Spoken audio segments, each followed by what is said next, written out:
You've been taught to fear the space inside you. They told you that emptiness means something is missing, that silence is dangerous, that if you stop filling every moment you might fall apart. But if that were true, why does the space you avoid keep pulling you back? Why does noise leave you tired and stillness make you uncomfortable? Why does doing nothing feel harder than doing too much? The truth is this: the space you fear is the space that heals you. Buddhist wisdom has pointed to this for thousands of years, not as something to analyze, but as something to experience. The great teachers didn't escape emptiness. They rested in it and discovered freedom there. This space feels threatening because the mind cannot control it. There is no identity to protect, no story to repeat, no role to maintain. And yet, this is where the weight begins to lift. As you listen, you may feel resistance, a subtle urge to distract yourself, to think, to move away. This is not a mistake. This is the doorway. Stay with the space. Let it open without effort. Let it be exactly as it is. Tonight, something will soften. The pressure to become someone will loosen. The need to fix yourself will quiet. Your mind will slow, not because you forced peace, but because peace was never missing.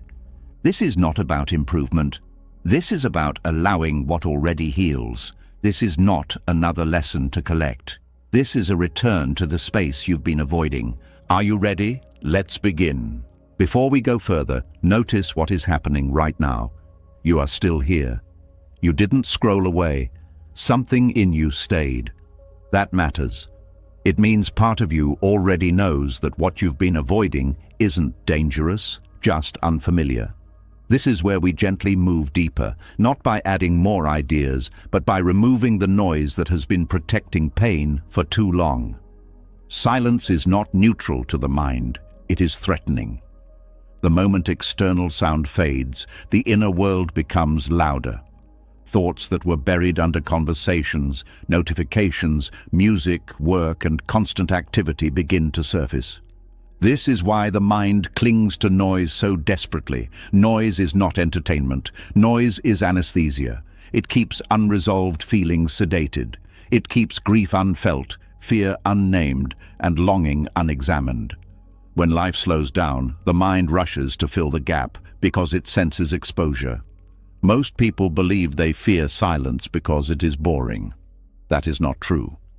Boredom is only the surface story. Underneath boredom is contact. Silence removes distraction, and distraction is what keeps old emotional material out of awareness. The mind has learned over time that stillness brings sensations it doesn't know how to manage. Tightness in the chest, a hollow feeling in the stomach, a vague sense of sadness with no clear cause. Silence feels unsafe because it allows these sensations to exist without interruption. This is why constant stimulation feels comforting even when it exhausts you. The endless scrolling, background noise, podcasts playing while doing nothing, television left on even when no one is watching. These are not habits of enjoyment. They are habits of avoidance. The mind believes that if sound keeps flowing, nothing deeper will surface. But unresolved suffering does not disappear. It waits. And the longer it waits, the louder it becomes when silence finally arrives. The fear of inner silence is not fear of nothingness. It is fear of meeting yourself without filters, without roles, without productivity, without distraction. In silence, there is no external reference to tell you who you are supposed to be. This is deeply unsettling for a mind that has built its identity around activity and reaction. When nothing is happening, the mind asks, "Who am I now?" And because it doesn't know the answer, it reaches for noise. From a Buddhist perspective, this clinging is rooted in attachment to mental movement. The mind is addicted to doing because doing creates the illusion of control. Noise creates a sense of continuity. As long as thoughts keep moving, the self feels intact. Silence threatens this continuity. It introduces gaps, and in those gaps, the self feels less solid. This is why silence can feel like falling, even when nothing bad is happening. What makes this more intense is that modern life rarely teaches anyone how to be with inner experience without reacting to it. Emotional education is almost non-existent. Most people were never shown how to sit with discomfort without fixing it. So when silence brings up discomfort, the automatic response is to escape. Not because the discomfort is unbearable, but because it feels unfamiliar and unmanageable. The mind also confuses silence with danger because of memory. Past experiences of emotional overwhelm get stored in the nervous system. Even if those experiences had nothing to do with silence directly, the body remembers moments when it felt exposed, helpless, or alone. When external stimulation drops, the nervous system senses vulnerability and sounds an internal alarm. This alarm is not logical, it is protective. It says, stay busy, stay distracted, do not stop. This is why many people feel anxious when they finally sit down at the end of the day. The body has been in motion all day. Adrenaline has been flowing, then suddenly there is stillness. The nervous system doesn't know how to downshift smoothly. Thoughts speed up instead, worries appear, regrets replay. The mind interprets this as proof that silence is harmful, when in reality it is simply unused to it. Silence feels threatening before it feels medicinal, because the first thing it does is remove suppression. It does not create pain. It reveals what was already there. This is an important distinction. Silence is like turning off bright lights in a room so your eyes can adjust. At first, everything feels darker. Shapes are unclear. The impulse is to turn the lights back on. But if you stay, your vision slowly adapts. What felt like darkness becomes clarity. Inner silence works the same way. In the beginning, the mind feels exposed. Thoughts appear louder. Emotions feel closer. There is a sense of unease. This is not a sign of failure. It is a sign that numbness is wearing off. Healing does not begin with peace. It begins with honesty, and silence is honest. The mind clings to noise because noise maintains the illusion that something else is responsible for how you feel. External input gives the sense that your state is being influenced from the outside. Silence removes that excuse. It places responsibility back into direct experience. Not responsibility in the sense of blame, but in the sense of presence. You can no longer say, I feel this way because of what I heard or saw. You are left with what is. This is uncomfortable because it dissolves distraction-based coping. Many coping strategies rely on avoiding direct contact with inner sensations. Silence removes those strategies. The mind resists this because it fears being overwhelmed. But what it does not realize is that suppression requires constant effort. Silence, once tolerated, requires none. There is also a deeper layer to this fear. Silence threatens the narrative self. The story you tell yourself about who you are depends on constant reinforcement. That reinforcement comes from thought, comparison, memory, and anticipation. Silence interrupts this loop. Without constant narration, the self feels less defined. This can feel like losing ground. But what is actually happening is a loosening of identification. Buddhist teachings describe this as the beginning of freedom. Not because the self is destroyed, but because it is no longer constantly defended. Silence creates space between thoughts. In that space, thoughts lose authority. They still arise, but they are no longer absolute. This shift is subtle but profound. It marks the transition from being trapped in mental noise to observing it. However, before this observation becomes peaceful, it feels destabilizing.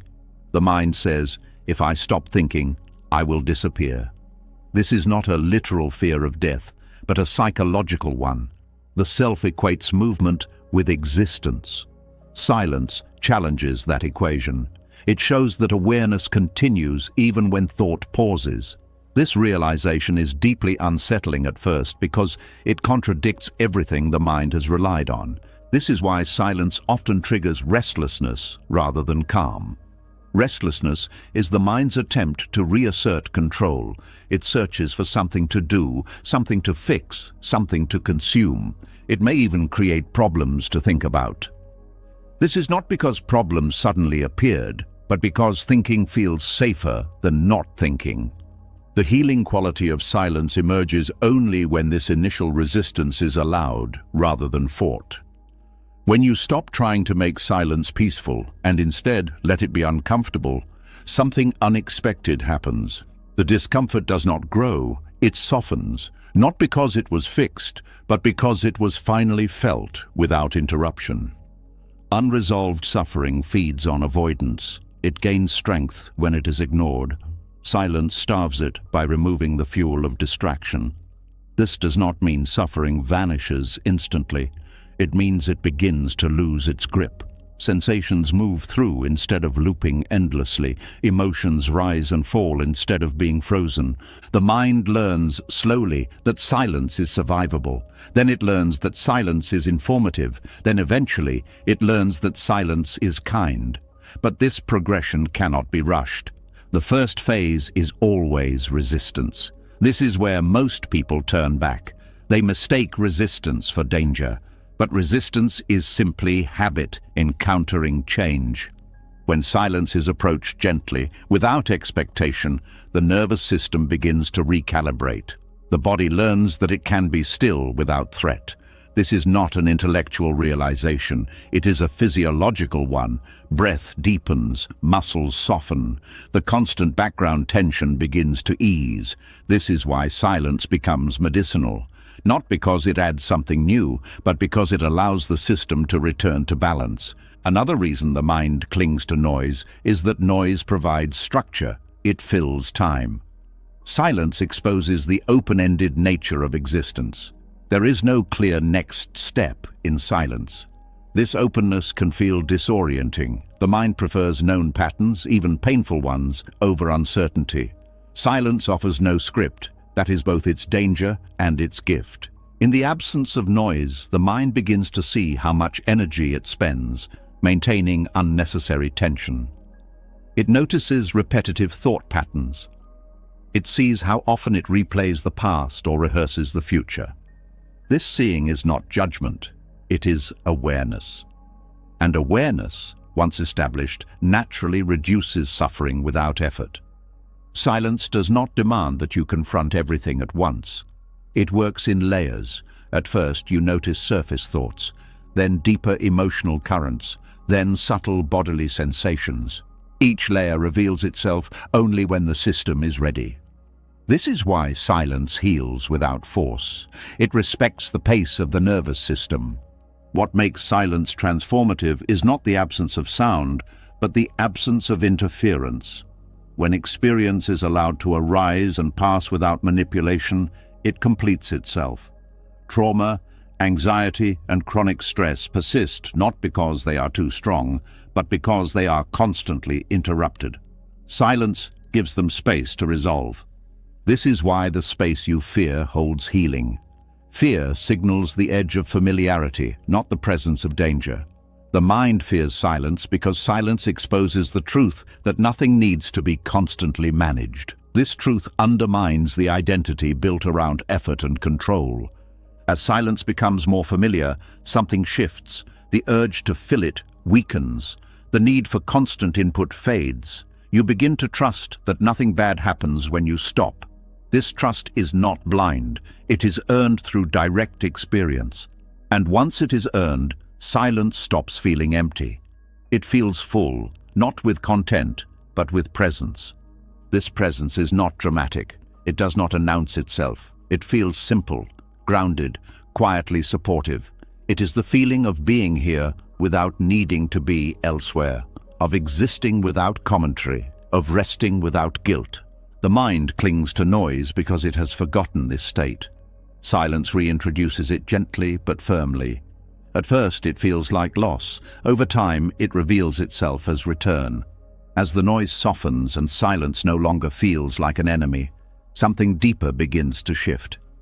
You may notice that even without distraction, there is still tension.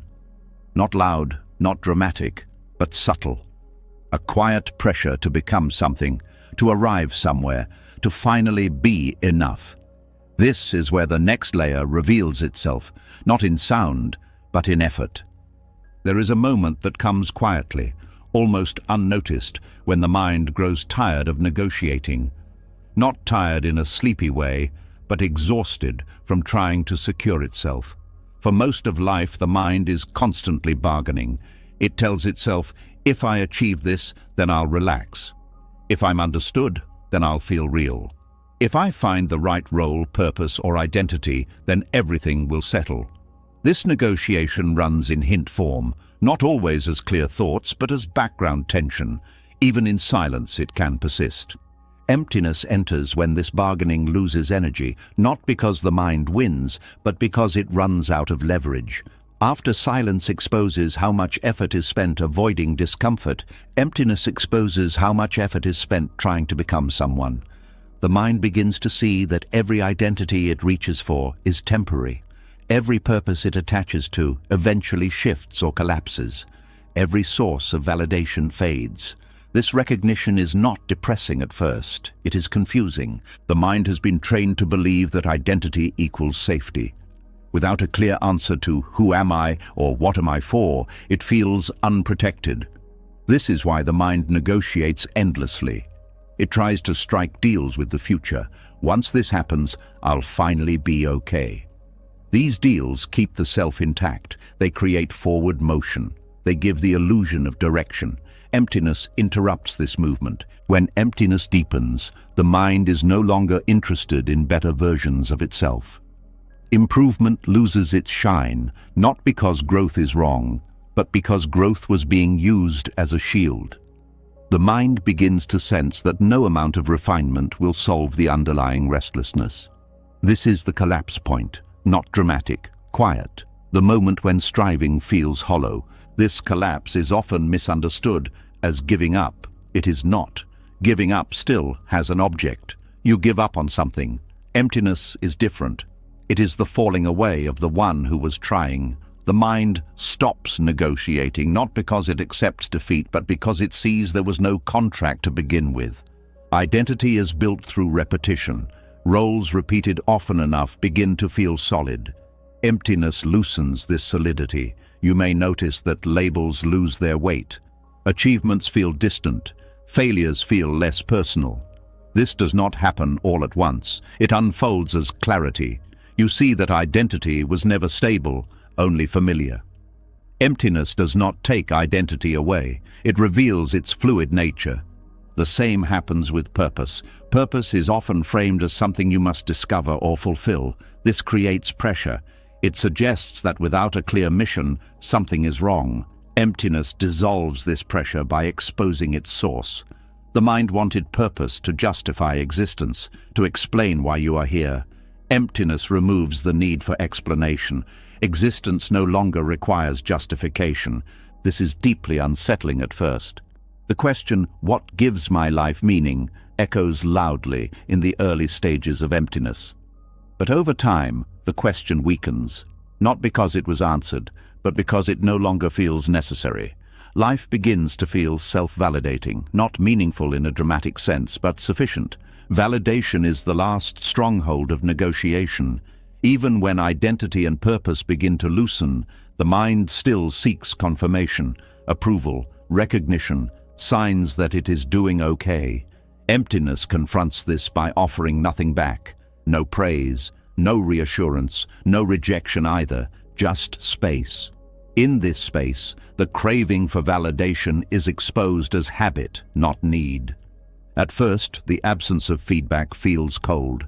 The mind is used to mirrors, social response, inner commentary. Emptiness removes these mirrors. You are no longer reflected back to yourself. This can feel like disappearing. But what actually disappears is dependence, the need to be seen in order to exist. As negotiation ends, clarity emerges. Not conceptual clarity, but perceptual clarity. You begin to see thoughts as events rather than instructions. You notice how often the mind was trying to position itself favorably. This seeing is not judgmental, it is neutral. And because it is neutral, it is freeing. One of the most surprising effects of emptiness is relief. The constant internal dialogue softens. Decisions feel lighter. Not because you suddenly know the right answer, but because the stakes are lower. Choices no longer define you, they are simply choices. This restores a natural simplicity to action. The end of self-negotiation also ends comparison. Comparison relies on identity. It requires a solid self to measure against others. When identity loosens, comparison loses traction. You may still notice differences, but they no longer translate into worth. This is not a cultivated attitude, it is a byproduct of emptiness. Clarity also appears in relationships. Without the need to be someone specific, interactions become less performative. You listen more, you defend less, not because you are trying to be better, but because there is less to protect.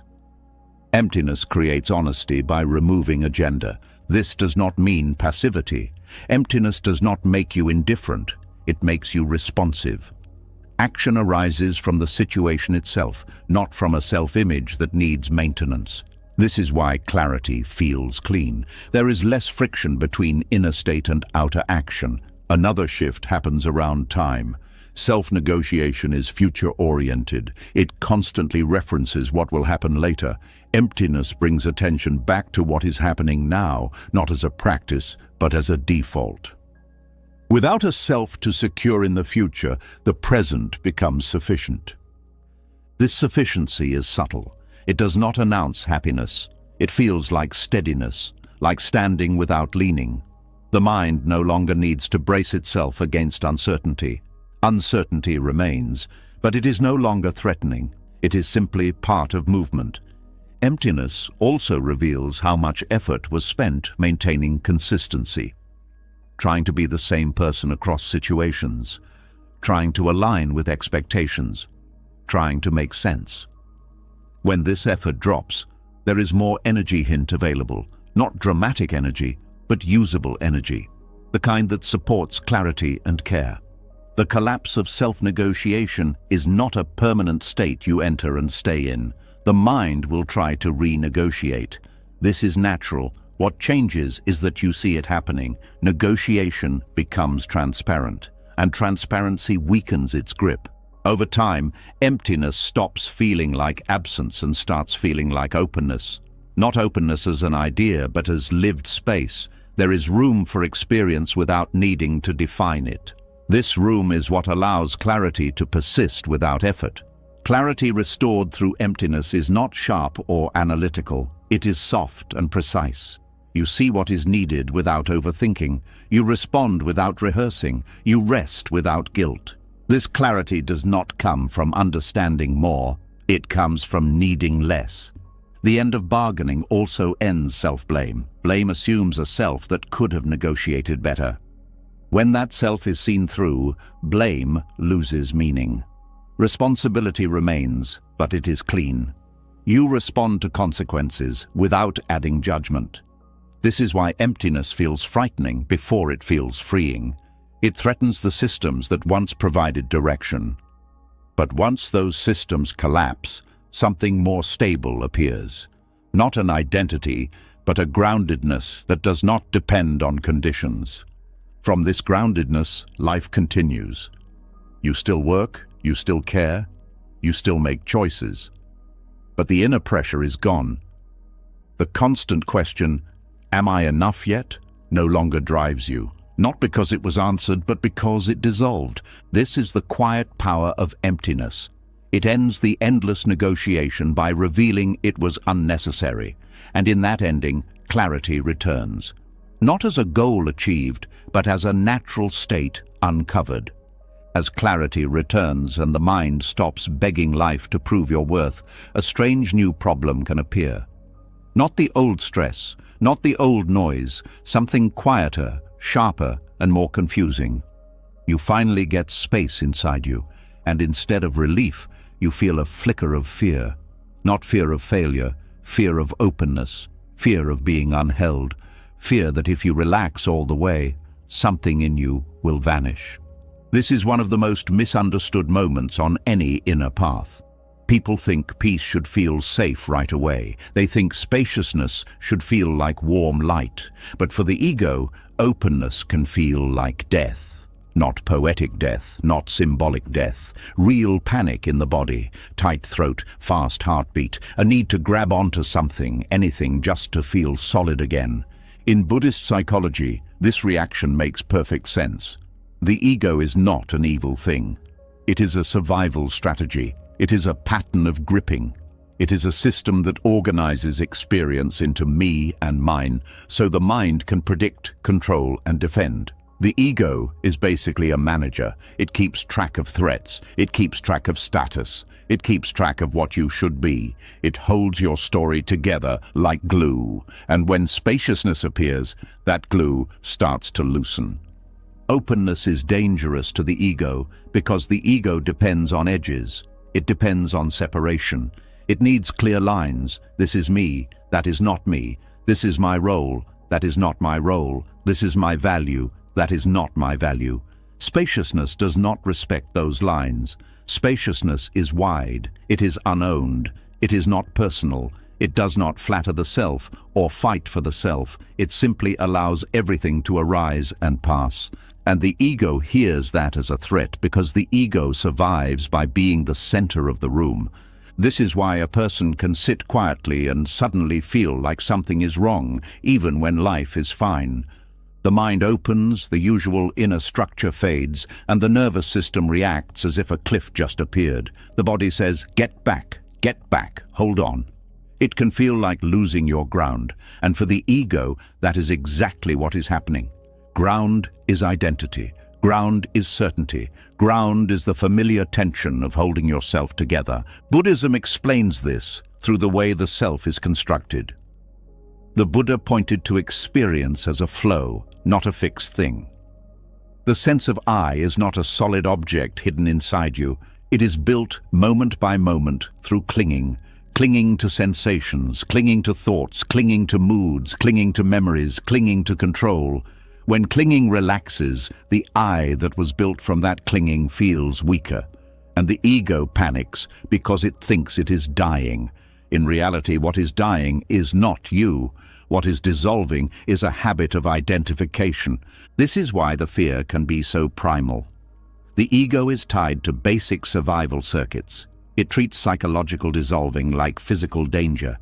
Even if your mind understands this is just spaciousness, the body may still react. Because the ego is not only a belief system, it is a felt system. It lives in muscle tension, breath patterns, vigilance, and the urge to control outcomes. There is also something else. The ego is built on continuity. It needs a timeline. It needs past and future to remain meaningful so it can maintain a stable self-image. Spaciousness weakens that timeline. In openness, the past becomes less sticky. The future becomes less gripping. The present becomes more immediate. This sounds like peace, but the ego experiences it like losing its tools. The ego says, if I cannot reference who I was or who I will be, what am I? That question can feel like free fall. In Buddhist terms, this is the fear of groundlessness. The mind is used to leaning on concepts, roles, plans, explanations.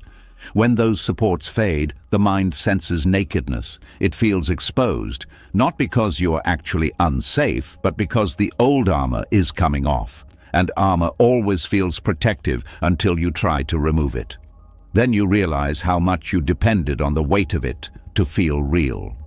The ego also experiences spaciousness as death because it cannot control it. Openness is not a state you can own. The moment you try to own it, it shrinks. The moment you try to use it, it becomes another project. Spaciousness is free by nature. It is not obedient. It does not follow the ego's plans. It does not give the ego credit. And this is humiliating for the part of the mind that lives on credit. This is why many people sabotage their own inner openness. They get a taste of freedom. Then suddenly, they start problems. They pick fights. They overwork. They numb out. They create drama. They return to familiar stress, not because they love suffering, but because suffering gives the ego a job. It gives it purpose. It gives it identity. Even painful identity can feel safer than open space, because painful identity is still identity. Buddhism often describes the ego as something like a knot. Not a monster, not an enemy, but a tightening. Spaciousness is the untying of that knot, and when a knot begins to loosen, there can be a feeling of losing shape. The ego says, if I loosen, I will disappear. But what disappears is the knotting itself. What remains is awareness, wide and steady, that does not need to be tightened into a person in order to be present. Yet the ego will argue. It will bring fear-based logic. It will say, if you don't hold yourself together, you'll become nothing. It will say, if you stop controlling, everything will fall apart. It will say, if you stop defining yourself, you'll be worthless. These are not random thoughts. They are the ego's emergency alarms, and they are persuasive because they are tied to the body's sense of safety. This is where a Buddhist analysis becomes practical, not philosophical. Buddhism does not ask you to believe in emptiness as an idea. It invites you to observe how the self is assembled. You can watch it in real time. A sensation appears in the body. A thought labels it. The label becomes a story. The story becomes me. Then me becomes defensive. Spaciousness interrupts this chain. It slows the labeling. It weakens the story. It reveals the raw sensation without the identity wrapper. And the ego panics because it cannot convert experience into me fast enough. A common example is emotional openness. You sit quietly. A wave of sadness appears. The ego wants to turn it into a story. This means something about me.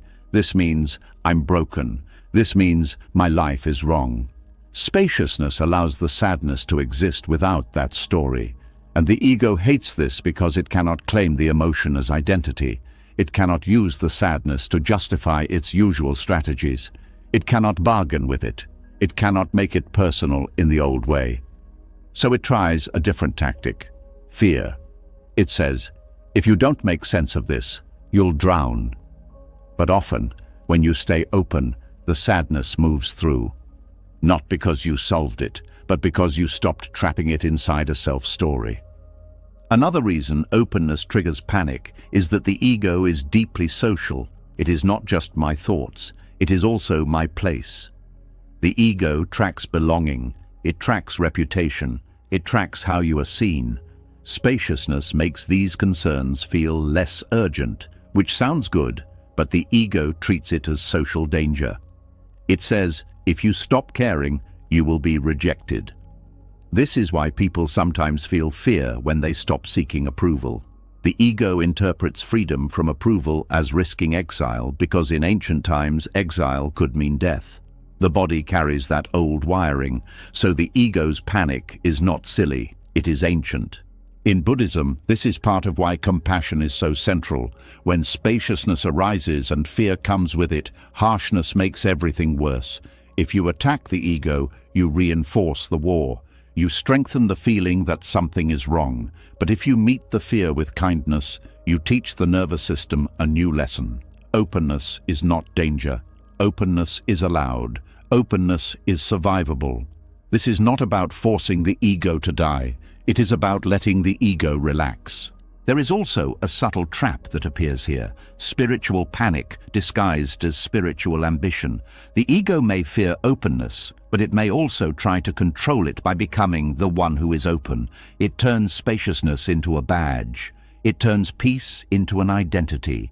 It starts measuring, am I awakened enough? Am I calm enough? This is just the ego wearing meditation clothes, and when you see this, you understand why openness threatens the ego so much. The ego will try to own anything that feels powerful, even the thing meant to free you from ownership. So what is liberation in this context? Liberation is not a dramatic experience that destroys the self. Liberation is the end of taking the self so seriously. It is seeing the ego as a process rather than a person. The ego becomes like weather. Sometimes it tightens, sometimes it softens, but it is no longer the ruler of reality. Spaciousness is the sky, ego is the cloud. When you mistake the cloud for the whole sky, every shift feels like life and death.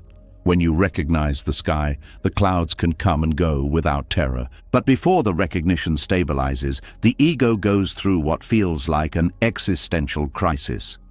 This is why openness triggers panic before it becomes freedom. The ego is losing its central role, and it calls that loss death. In many Buddhist traditions, this is described as meeting Mara, the force of confusion and fear that tries to pull you back into grasping. Mara is not a demon outside you.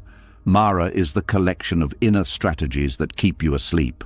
When openness appears, Mara appears too, as fear, doubt, restlessness, and the urge to turn back. This is not a sign you're doing it wrong. It is a sign you're touching the real edge. Many people only taste calm that sits on top of control. They learn to be calm as long as life behaves. But openness is different.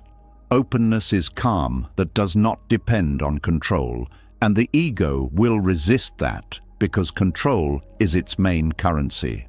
A helpful way to understand this is to see that the ego does not actually want you to suffer. It wants you to be safe. It just uses outdated methods. It believes tension equals safety. It believes thinking equals safety. It believes planning equals safety. It believes identity equals safety. Spaciousness says, safety is possible without those. The ego hears, we are no longer needed. And being unneeded feels like death to any part of the mind that built its worth on being necessary. This is why the fear can show up as a feeling of meaninglessness. Not because life has no meaning, but because the ego's meaning is collapsing. Ego meaning is meaning that proves the self. It is meaning that says, I matter because I achieve, because I'm special, because I'm recognized. Spaciousness is meaning without a salesman. It is the quiet sense of being alive without needing a reason. But before that quiet meaning is felt, the ego experiences the loss of its old meaning as emptiness in the negative sense, like a vacuum. This is the transitional pain. The Buddhist word emptiness often scares people because they assume it means nothing exists. That is not what it points to. It points to the absence of fixed, independent essence. Things exist, but they exist in relationship, in movement, in change. The self exists too, but not as a solid core. It is a pattern. Spaciousness reveals this, and the ego panics because it was pretending to be solid. When you begin to taste openness, you might notice moments where the sense of me is not as loud. You are walking, and for a second, there is just walking. You are listening, and for a second, there is just sound. You are breathing, and for a second, there is just breath. Then suddenly, the ego returns and says, wait, who is walking? Who is listening? That snapback can feel startling, but it shows you the mechanism. The ego reasserts itself because it fears disappearing, even though the disappearing was peaceful. This is where a simple approach helps. Let the ego come back without treating it as failure. Openness is not ruined by the return of selfing. The return is part of the training. Each time you notice the ego grabbing, you are no longer fully inside the grab. That noticing is already spaciousness. The ego will still claim center stage, but it is being watched now, which changes everything. Another layer of panic comes from the fear of losing desire. The ego often equates desire with life. It says, if you stop wanting, you will become flat. You will stop caring. You will become passive. Spaciousness can feel like desire weakening, and the ego interprets it as loss of vitality. But there is a difference between compulsive wanting and natural aliveness. Compulsive wanting is restless. Natural aliveness is present. When openness grows, compulsive wanting softens, but aliveness does not disappear. In fact, many people report a cleaner joy, a simpler appreciation, once the constant hunger quiets. The ego just cannot predict that, so it fears it. A Buddhist analysis would say the ego mistakes grasping for love. It mistakes attachment for connection. It mistakes control for care. Spaciousness exposes these confusions, and anything exposed feels dangerous to the system built on it. So how does panic turn into liberation? Not by fighting panic, not by trying to think your way out. Liberation comes through staying close to direct experience while the ego screams. That sounds intense, but it can be gentle. Staying close means feeling the body, feeling the breath, feeling the present moment without adding extra story. When panic rises, you don't need to call it spiritual failure. You can call it what it is, the ego reacting to openness. This naming alone can reduce fear, because fear grows when it is mysterious. When you recognize the pattern, you stop believing it completely. You might still feel the sensations, but you no longer treat them as prophecy. The body can shake while the mind remains clear. This is just the old system reacting.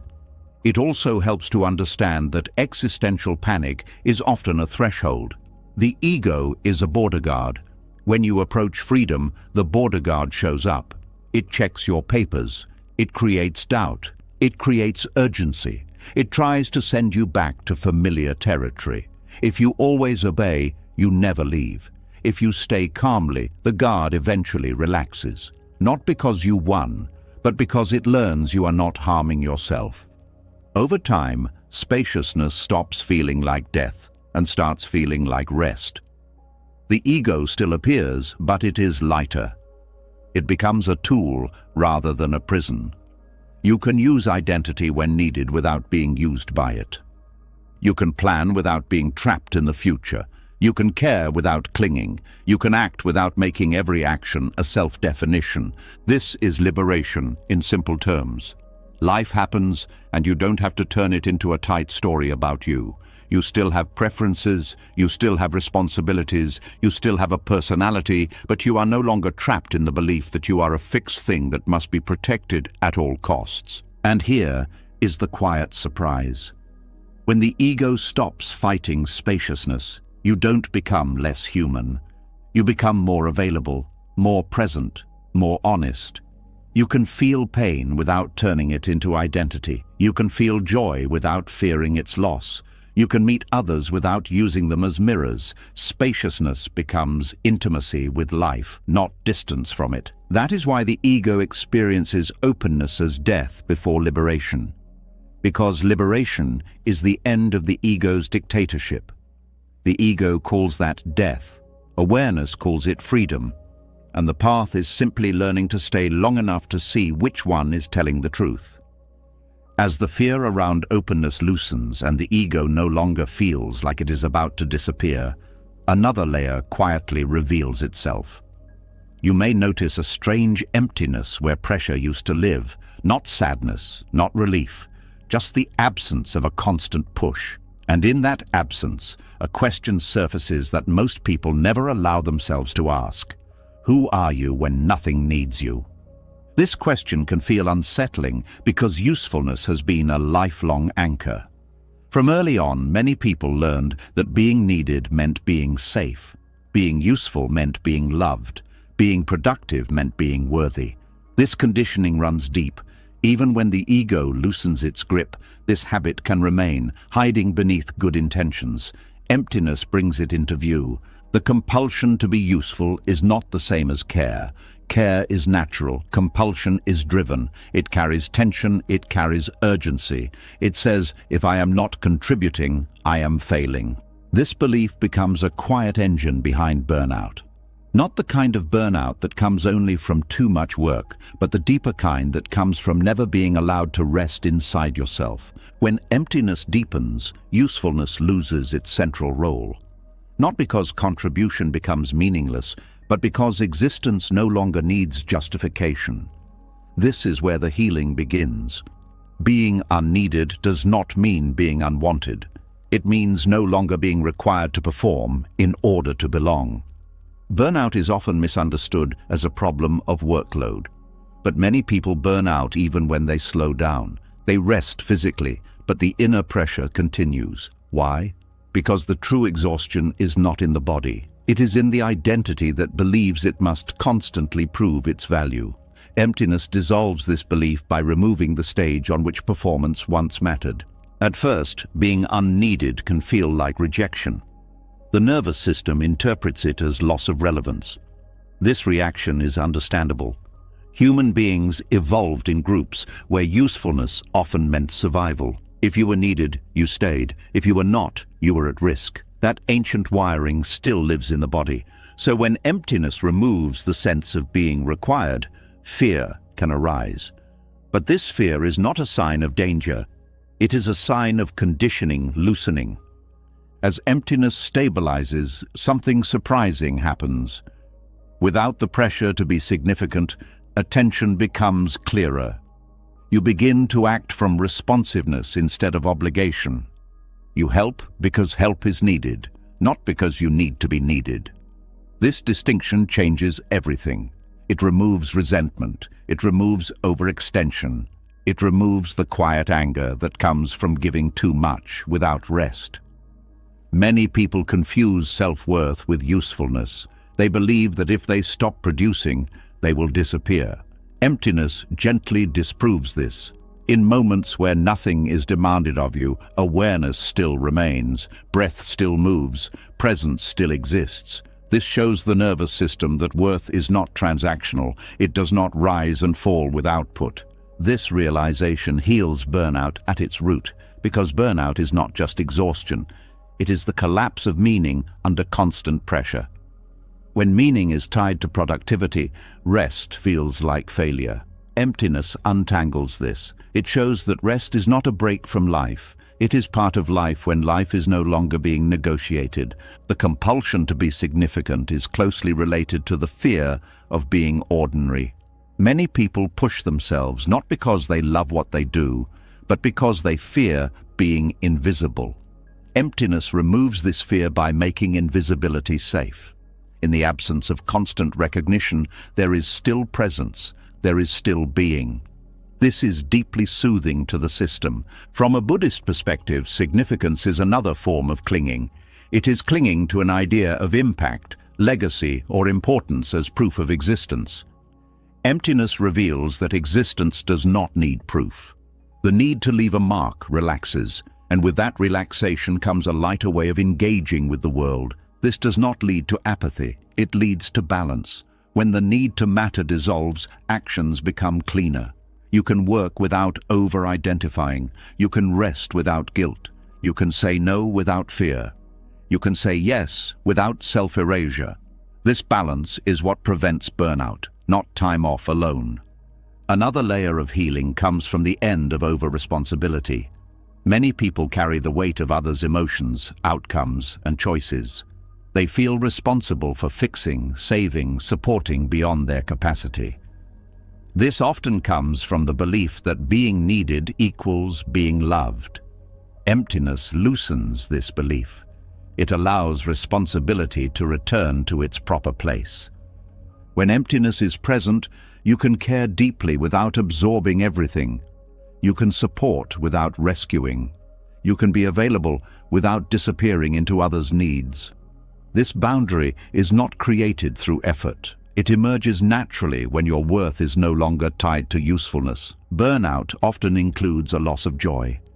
Things that once mattered feel flat. This is not because the world lost color, but because the system has been overused. Constant striving dulls perception. Emptiness restores sensitivity by removing strain. When you stop forcing meaning, small experiences regain depth. A quiet moment, a simple task, a shared glance, these become enough. There is also healing in no longer being essential. When you realize that life continues without your constant input, a deep relaxation occurs. The world does not collapse when you stop managing it. This realization can feel humbling at first, but humility here is not humiliation, it is relief. You are no longer carrying the illusion that everything depends on you. This is where burnout truly ends. Not when you do less, but when you stop believing you must hold everything together. Emptiness teaches the nervous system that it can release control without catastrophe. This is a bodily learning, not a concept. Over time, the constant readiness fades. The background tension dissolves. The healing power of being unneeded also touches creativity. When creation is no longer driven by validation, it becomes playful again. You can explore without outcome. You can create without pressure. This restores energy because play does not drain in the same way performance does. Many people fear that if they stop being useful, they will lose connection. The opposite often happens. Without the role of helper, fixer, or achiever, relationships become more honest. You meet others as they are, not as projects. This deepens connection rather than weakening it. Emptiness also heals burnout by ending the internal scoreboard. The mind often keeps track of effort, sacrifice, and contribution. It asks, have I done enough? This question never has an answer because it is not meant to. Emptiness removes the scoreboard entirely. Effort is no longer measured against worth. As this shift deepens, time changes texture. You are no longer rushing toward the next task to feel complete. Moments stretch, presence fills the space that urgency once occupied. This slows the system in a way sleep alone cannot. The idea of being unneeded may still trigger discomfort at times. That is normal. Conditioning does not vanish overnight. But each time you rest in emptiness and nothing bad happens, trust grows. The nervous system learns that being is enough. This trust changes how you engage with work. You can still be dedicated, you can still be skillful, but you are no longer consumed. Work becomes something you do, not something you are. This distinction protects energy at the deepest level. The healing here is subtle but profound. It is the healing of identity fatigue, the exhaustion of always being someone for someone else. Emptiness gives permission to simply exist, and in that permission, the system recovers. When the compulsion to be useful dissolves, you may notice grief. Grief for how long you pushed, how much you carried, how little rest you allowed yourself. Emptiness holds this grief without commentary. It does not rush it away, and because it is held without urgency, it moves through. This is why emptiness heals burnout at the root. It does not fix symptoms. It removes the beliefs that caused the strain. It shows that life does not need to be earned, that presence does not require productivity, that worth is not something you perform. From this place, action arises naturally. Sometimes you help, sometimes you rest, sometimes you do nothing at all, and all of it is allowed. This allowance is not laziness, it is balance restored. The quiet truth revealed here is simple but radical. You are allowed to exist without being needed, and when this truth is embodied, the deepest exhaustion finally lets go. As the pressure to be useful finally releases, another habit quietly steps forward. Even without striving to matter, the mind may still search for something to correct. A subtle scanning, a gentle dissatisfaction. A sense that something inside still needs work. This is where many people get stuck for years, endlessly refining themselves without ever resting. This next layer begins when that impulse starts to weaken. There comes a point where the effort to improve begins to feel heavy rather than hopeful. Not because growth is wrong, but because the motivation behind it is exposed. You may notice that the desire to fix yourself was never really about joy. It was about escape. Escape from discomfort, escape from shame, escape from the feeling that who you are as you are is not enough. Emptiness brings this realization without accusation.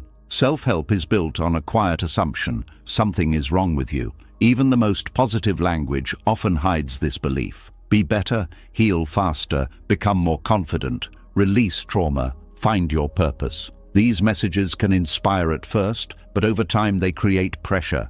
They keep the nervous system in a constant state of becoming. Emptiness interrupts this momentum.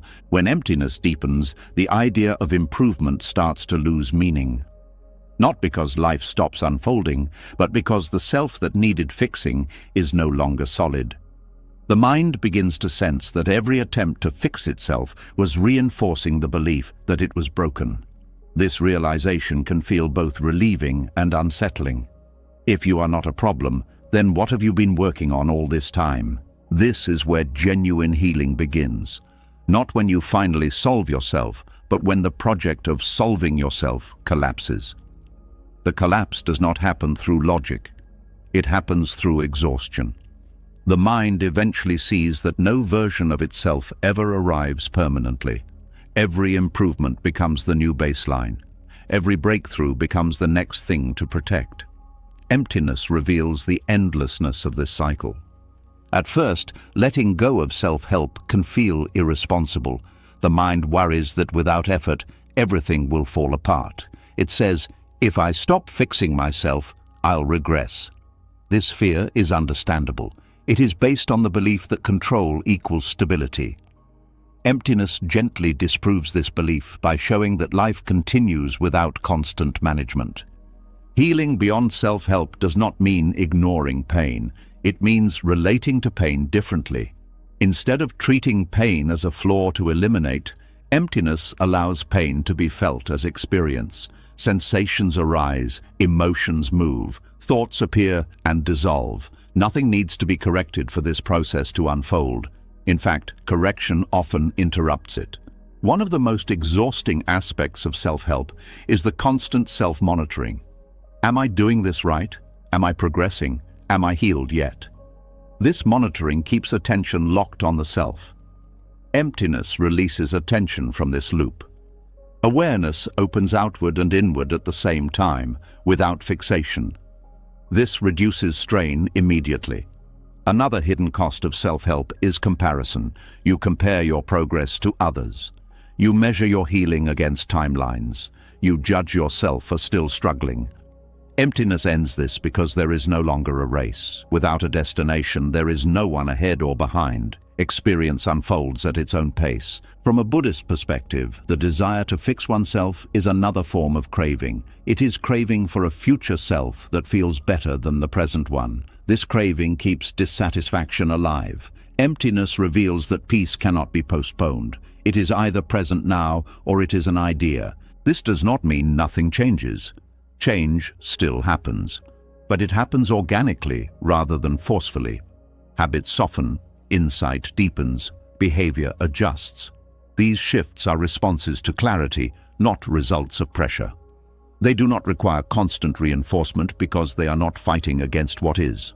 One of the most profound shifts that occurs when self-help falls away is a change in how you relate to your past. Instead of endlessly processing, analyzing, and reframing, there is simple acknowledgement. What happened, happened. The body remembers what it needs to remember. Emptiness does not erase memory. It removes obsession. Trauma, in particular, responds differently in emptiness. Rather than being worked through cognitively, it unwinds somatically. The nervous system releases tension when it feels safe enough to do so. This safety does not come from understanding more. It comes from not being pushed. Self-help often treats the mind as the primary agent of healing. Emptiness shifts healing to the whole system: body, breath, sensation, awareness. This holistic process does not follow steps. It follows readiness, and readiness cannot be forced. There is also a subtle humility that arises here. Without the project of self-improvement, you stop assuming you know what needs to change. You listen more. You respond rather than plan. This humility is not weakness. It is alignment with reality as it is. Many people fear that abandoning self-help means settling. But emptiness does not settle for less. It settles into truth. It removes the illusion that fulfillment lies somewhere else. This makes engagement with life more sincere. You no longer chase transformation, you allow it. Another layer of healing appears in relationships. When you are no longer trying to fix yourself, you stop trying to fix others. You meet people where they are. This reduces conflict. It increases patience. It deepens connection. The end of self-help also ends the subtle violence of self-rejection. Even gentle improvement carries the message, "You are not okay yet." Emptiness replaces this with acceptance that is not conditional. This acceptance is not complacency, it is kindness. Kindness changes how you handle difficulty. Instead of immediately asking, "How do I get rid of this?" you ask, "Can this be here?" This shift reduces resistance, and resistance is what turns discomfort into suffering. Emptiness beyond self-help reveals that healing is not an achievement. It is a natural movement toward balance when interference stops. This is why so many people feel relief when they stop trying. The system knows how to regulate itself when it is not constantly corrected. There is also freedom from identity here. You are no longer the one who is healing. You are no longer the one who is broken. You are simply experiencing life. This simplicity removes layers of self-consciousness that drain energy. The mind may still reach for techniques occasionally. That is okay. Emptiness does not forbid tools. It just removes dependence on them. Tools become optional rather than essential. This changes their effect. Over time, you may notice that problems resolve themselves without intervention, or they lose their emotional charge even if they remain. This is because they are no longer being fed by resistance. Emptiness starves unnecessary suffering. Another important shift is trust. Trust in the process of life. Trust in the body's intelligence. Trust in awareness itself. This trust cannot be manufactured. It grows through repeated experience of not fixing and discovering that nothing breaks. The desire to improve oneself often comes from fear of being left behind. Emptiness removes this fear by showing that there is nowhere to arrive. You are already in the middle of life. Nothing is missing. This realization can feel anticlimactic. There is no grand finish line, no final version of you, but there is relief. And relief is underrated. Relief allows joy to emerge quietly. The end of self-help also ends spiritual ambition, the urge to awaken faster, to be more evolved, to transcend others. Emptiness dissolves hierarchy. There is no higher self to reach. There is only this moment. From this place, learning continues, but without self-pressure. Growth happens, but without self-judgment. Healing unfolds, but without urgency. This is sustainable. This is kind. One of the deepest healings here is the restoration of trust in being. You no longer feel like a problem to solve. You feel like a process to live. This shifts everything. The mind may still whisper, "But shouldn't I do something?" And sometimes the answer is yes. Sometimes it is no. Emptiness allows both without conflict. What remains when nothing is left to improve is not emptiness as lack. It is emptiness as openness. Space where life can move freely. Space where pain can pass. Space where joy can arise without being claimed. This is why genuine healing begins only after the desire to fix yourself evaporates. Because healing is not about becoming someone else. It is about no longer fighting who you are. And in that absence of struggle, something very simple and very deep becomes available. Peace that does not depend on progress. As the need to fix yourself finally loosens, something gentler becomes noticeable. Not a breakthrough, not an insight, a pause, brief, almost easy to miss. A small gap where nothing is being judged, corrected, or improved. This is not emptiness as an idea. This is emptiness as refuge. Trauma does not live only in memory. It lives in the body's timing, in the way the nervous system expects danger even when none is present, in the way thoughts arrive already charged, already urgent. For many people, healing has been framed as revisiting the past, reliving what happened, talking it through again and again. While this can help some, it can also keep the system trapped in repetition. The body re-enters survival mode each time the story is replayed. Emptiness offers another way. Between one thought and the next, there is a gap. It may last a fraction of a second. It may feel unremarkable, but that gap is not neutral. It is regulation. It is the nervous system experiencing safety without narrative.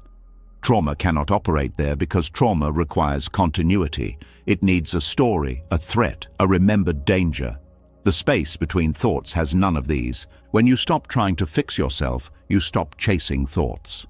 This allows the gaps to become more visible. At first, they appear accidentally. You notice a moment of quiet after a thought ends, before the next one begins. There is no meaning there, no memory, just presence. This presence is deeply stabilizing to the nervous system. Trauma keeps the system locked in anticipation. Even when nothing is happening, the body prepares. Muscles stay tight. Breath stays shallow, attention stays alert. The space between thoughts interrupts this loop. It signals to the body that there is no immediate demand. Over time, repeated exposure to this signal teaches the nervous system a new pattern. This is not intellectual learning. The body does not learn through explanation. It learns through experience. Each micro moment of emptiness is an experience of non-threat. And unlike cognitive reassurance, this experience does not argue with fear. It simply bypasses it. Many people are afraid that if they stop thinking, painful memories will flood in. Sometimes this happens briefly, but often the opposite occurs. Painful material tends to arise when the mind is actively searching or analyzing. When attention rests in the space between thoughts, there is no momentum to carry the mind backward. Memory loses its grip because there is nothing pulling on it. This is why emptiness can heal trauma without reliving pain. Trauma feeds on identification. This happened to me. This defines me. This is still happening. The space between thoughts does not deny what happened, but it does not reinforce identity around it. Sensations may arise, but without story, they move differently. They complete themselves instead of looping. The nervous system responds first. Breath deepens slightly, muscles release without instruction, heart rate settles. These changes are subtle but cumulative. Over time, the baseline shifts. The body no longer expects constant threat. One of the most important aspects of this process is that it does not require effort. Trauma healing often fails when it becomes another project, another thing to do right, another area where you feel behind. The space between thoughts cannot be forced. It appears when effort drops. This makes it accessible even to systems that are exhausted. The mind may try to turn this into a technique. It may say, "I need to find the gap." This effort collapses the gap immediately. The space appears only when the mind stops reaching. This is why emptiness works where effort fails. It cannot be controlled, so it cannot be weaponized against yourself. In Buddhist understanding, thoughts are not the problem. Identification is. Trauma strengthens identification by tying thoughts to survival. This thought keeps me safe. This memory protects me. The space between thoughts shows the system that safety is possible without constant vigilance. This is a radical message for a traumatized nervous system. Another reason this space heals is that it restores timing. Trauma disrupts timing. The body reacts now to things that are no longer happening. In the gap between thoughts, there is only now, no past, no future. This reorients the nervous system to present time without needing to explain that the danger is over. It is important to understand that emptiness does not suppress trauma. Suppression tightens the system. Emptiness relaxes it.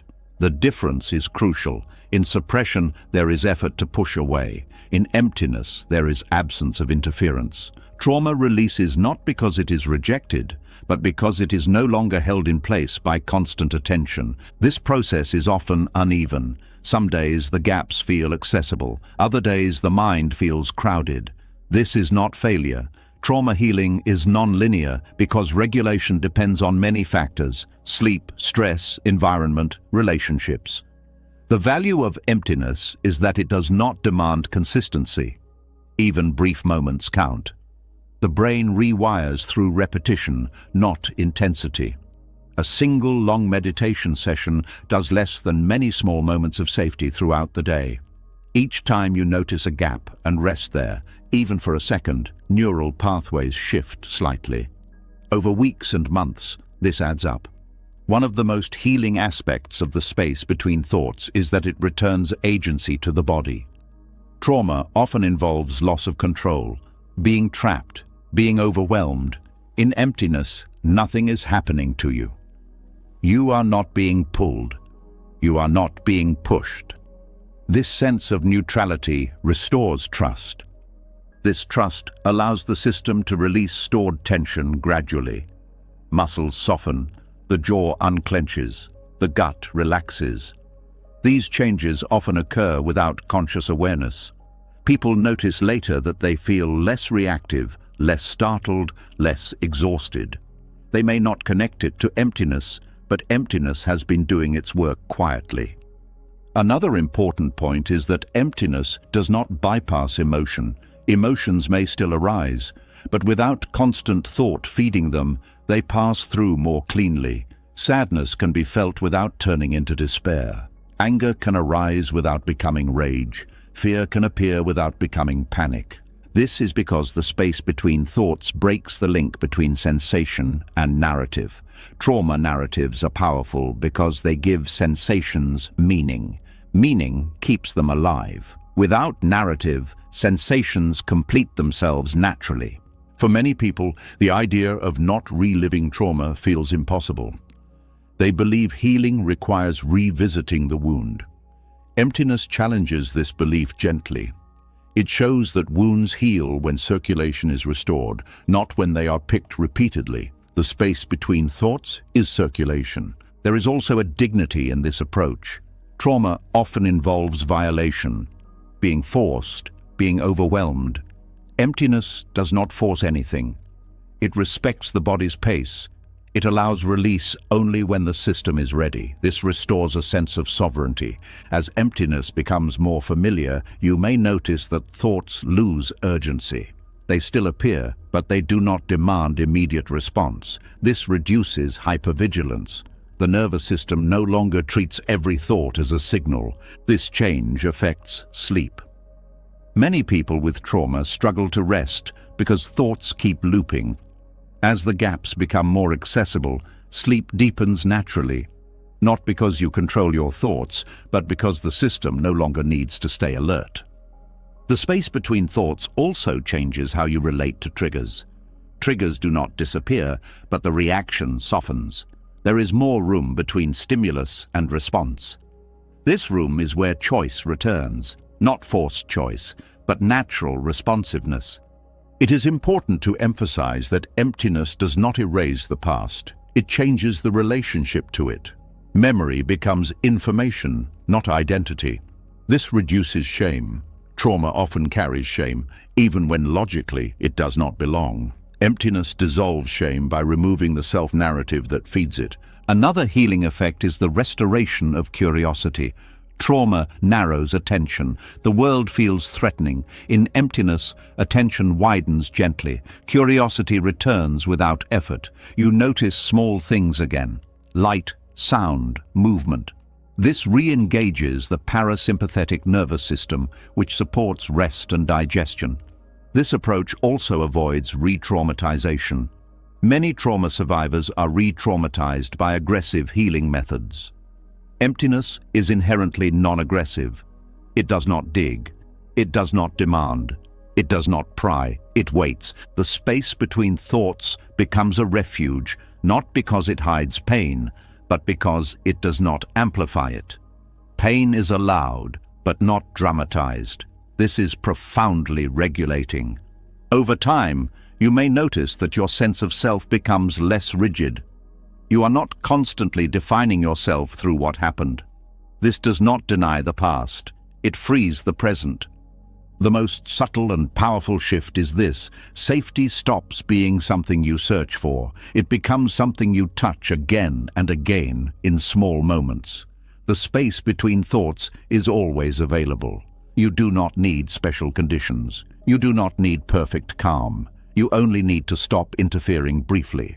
This is why emptiness is such an effective refuge from trauma. It works at the level trauma lives, the nervous system. It does not require retelling. It does not require explanation. It simply provides a different experience, repeated until it becomes familiar. As these moments accumulate, the system changes its expectations. The world feels less hostile. The body feels less guarded. The mind feels less crowded. This is not dramatic healing, it is quiet healing. And quiet healing lasts. The space between thoughts does not promise transformation, it offers relief. And relief repeated becomes stability. Stability becomes trust. Trust becomes freedom. And all of it begins in places so small, the mind usually ignores them. a pause, a breath, a gap where nothing needs to be done.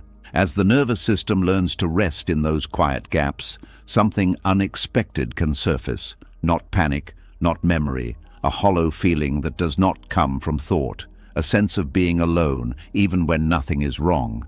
This is often misunderstood and quickly avoided, but this feeling is not a setback, it is an opening. Loneliness is usually treated as a problem to solve, a sign that something is missing, a signal to reach out, distract, or fill the space. But there is a form of loneliness that appears not because connection is absent, but because old forms of connection are dissolving.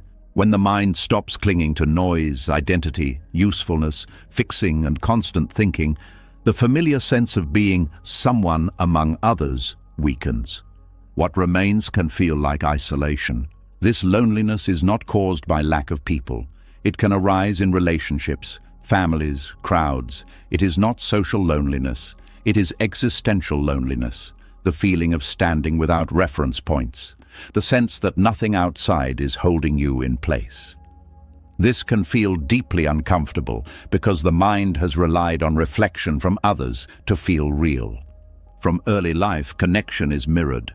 You know yourself by how you are seen, by how you are responded to, by how you are named.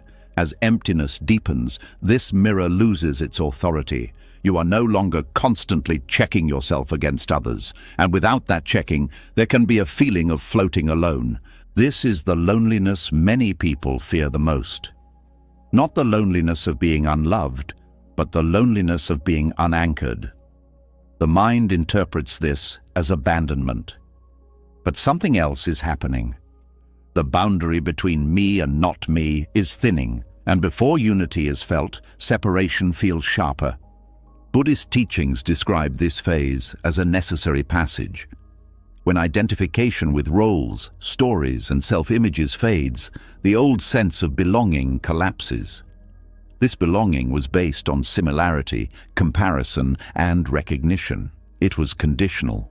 Loneliness arises when those conditions no longer organize experience. The instinctive response is to go back, to reattach, to seek validation, intimacy, or distraction. Sometimes this happens, but when loneliness is allowed to be felt without immediate escape, it begins to change character. It stops being about absence and becomes about openness. At first, loneliness feels like a lack of warmth, a quiet ache, a sense that no one truly knows you.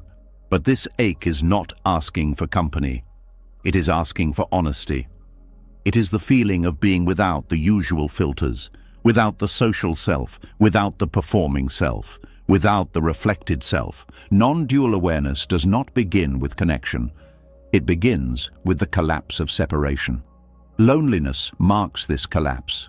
It is the experience of being without the usual boundaries, but not yet recognizing what that boundaryless state actually is. It feels empty because the mind has not learned how to perceive wholeness without objects. In this loneliness, the mind often says, "I am alone." But if you look closely, the I making that statement feels less solid. There is loneliness, but it is not clearly owned. It floats. This is important. It shows that loneliness itself is arising within awareness, not defining awareness. As this becomes clearer, something subtle shifts. You notice that loneliness does not require isolation. It can be present even when connection is available. This reveals that the loneliness is not about others. It is about the self losing its central position. The self has been the organizer of experience. It has been the reference point. When that reference weakens, experience feels uncentered. This uncenteredness feels lonely because there is no someone standing in the middle anymore. But this is also the beginning of non-dual awareness. Non-dual awareness means experience without a central owner, seeing without a seer, hearing without a hearer, living without a separate me supervising life. Before this is recognized as freedom, it feels like loss. Loneliness is the emotional tone of that loss. Many spiritual traditions romanticize unity without acknowledging this phase. They talk about oneness as love and bliss. But before love is felt as universal, the mind must pass through the grief of losing its exclusive identity. Loneliness is that grief. This grief does not come from losing others. It comes from losing the idea that connection depends on separation. The mind has believed that to connect, there must be two, me and you, inside and outside.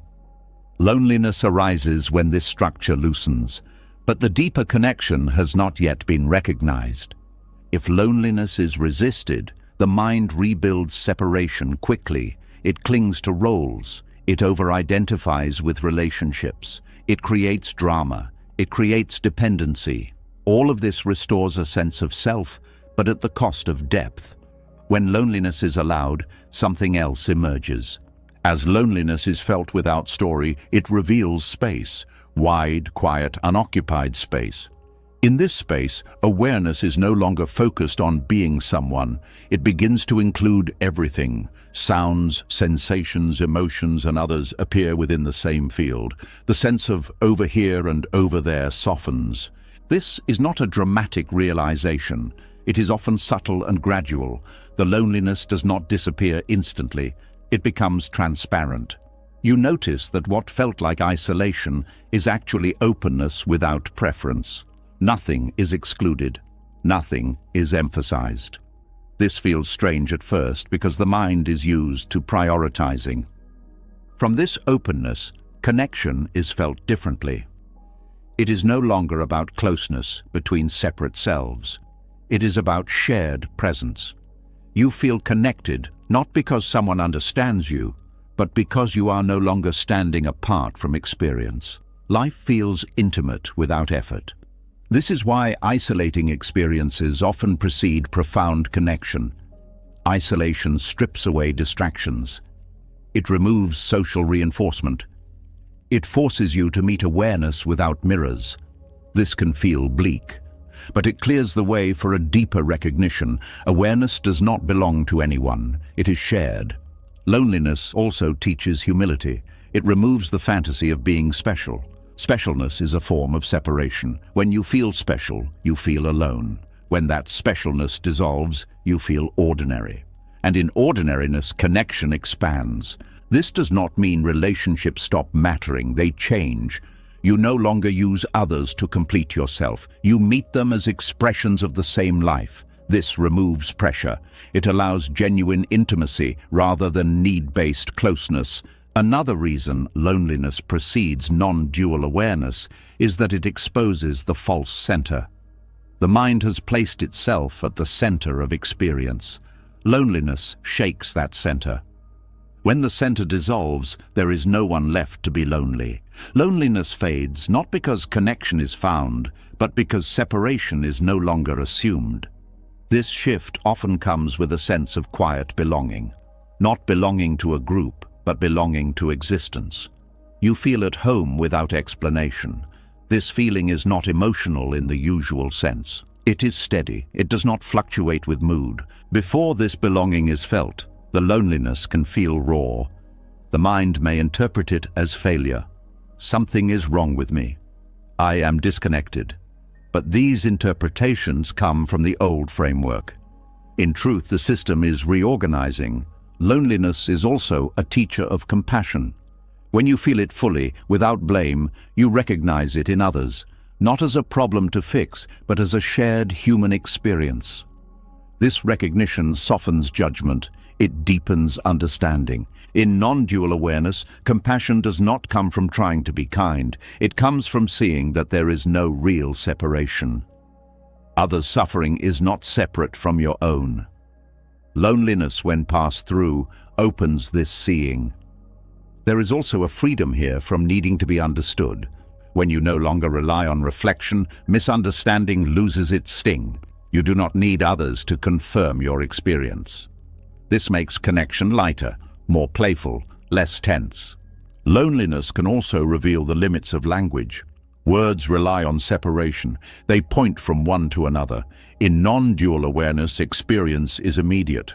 Loneliness fades as attention rests in what is happening rather than how it is described. This does not mean silence forever. It means words lose their burden. They become tools rather than lifelines. As loneliness transforms, you may notice that being alone feels different. Solitude becomes nourishing rather than empty. You enjoy presence without feeling cut off. This is a sign that the system has crossed a threshold. The most isolating experiences often remove all supports. They leave you with nothing to lean on. This can feel cruel, but it also removes false anchors. When nothing holds you, you discover that awareness itself does not need support. This discovery is not intellectual, it is felt. You realize you are not inside life looking out. You are life, appearing as this experience. This realization dissolves loneliness at its root.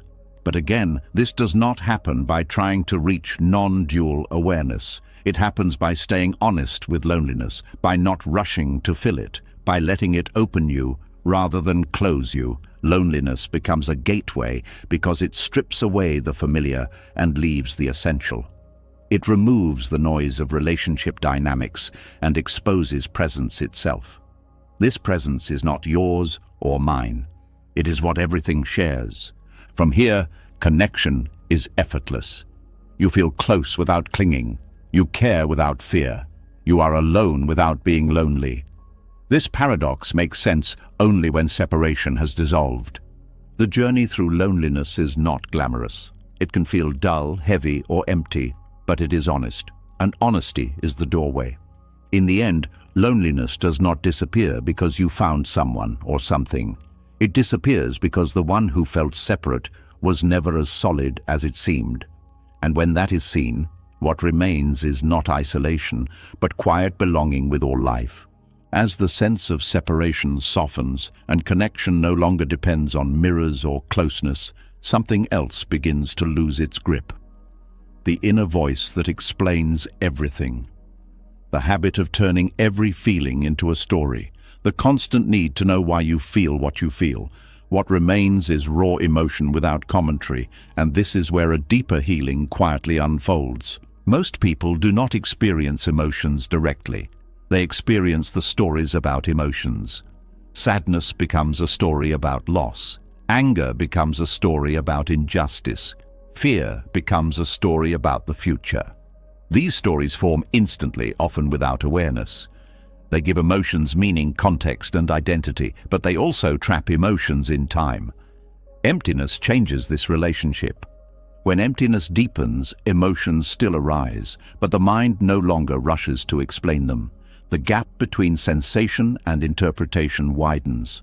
In that gap, emotions are felt as movement rather than messages. This changes everything. Healing does not come from understanding emotions better. It comes from letting them complete themselves without being turned into identity. Emotional storytelling is how the self keeps itself alive. Every story says, "This is happening to me. This means something about me. This confirms who I am." Emptiness weakens this reflex. Without a solid self to defend, stories lose urgency. Emotions arise, peak and dissolve without leaving a narrative trail. This can feel disorienting at first.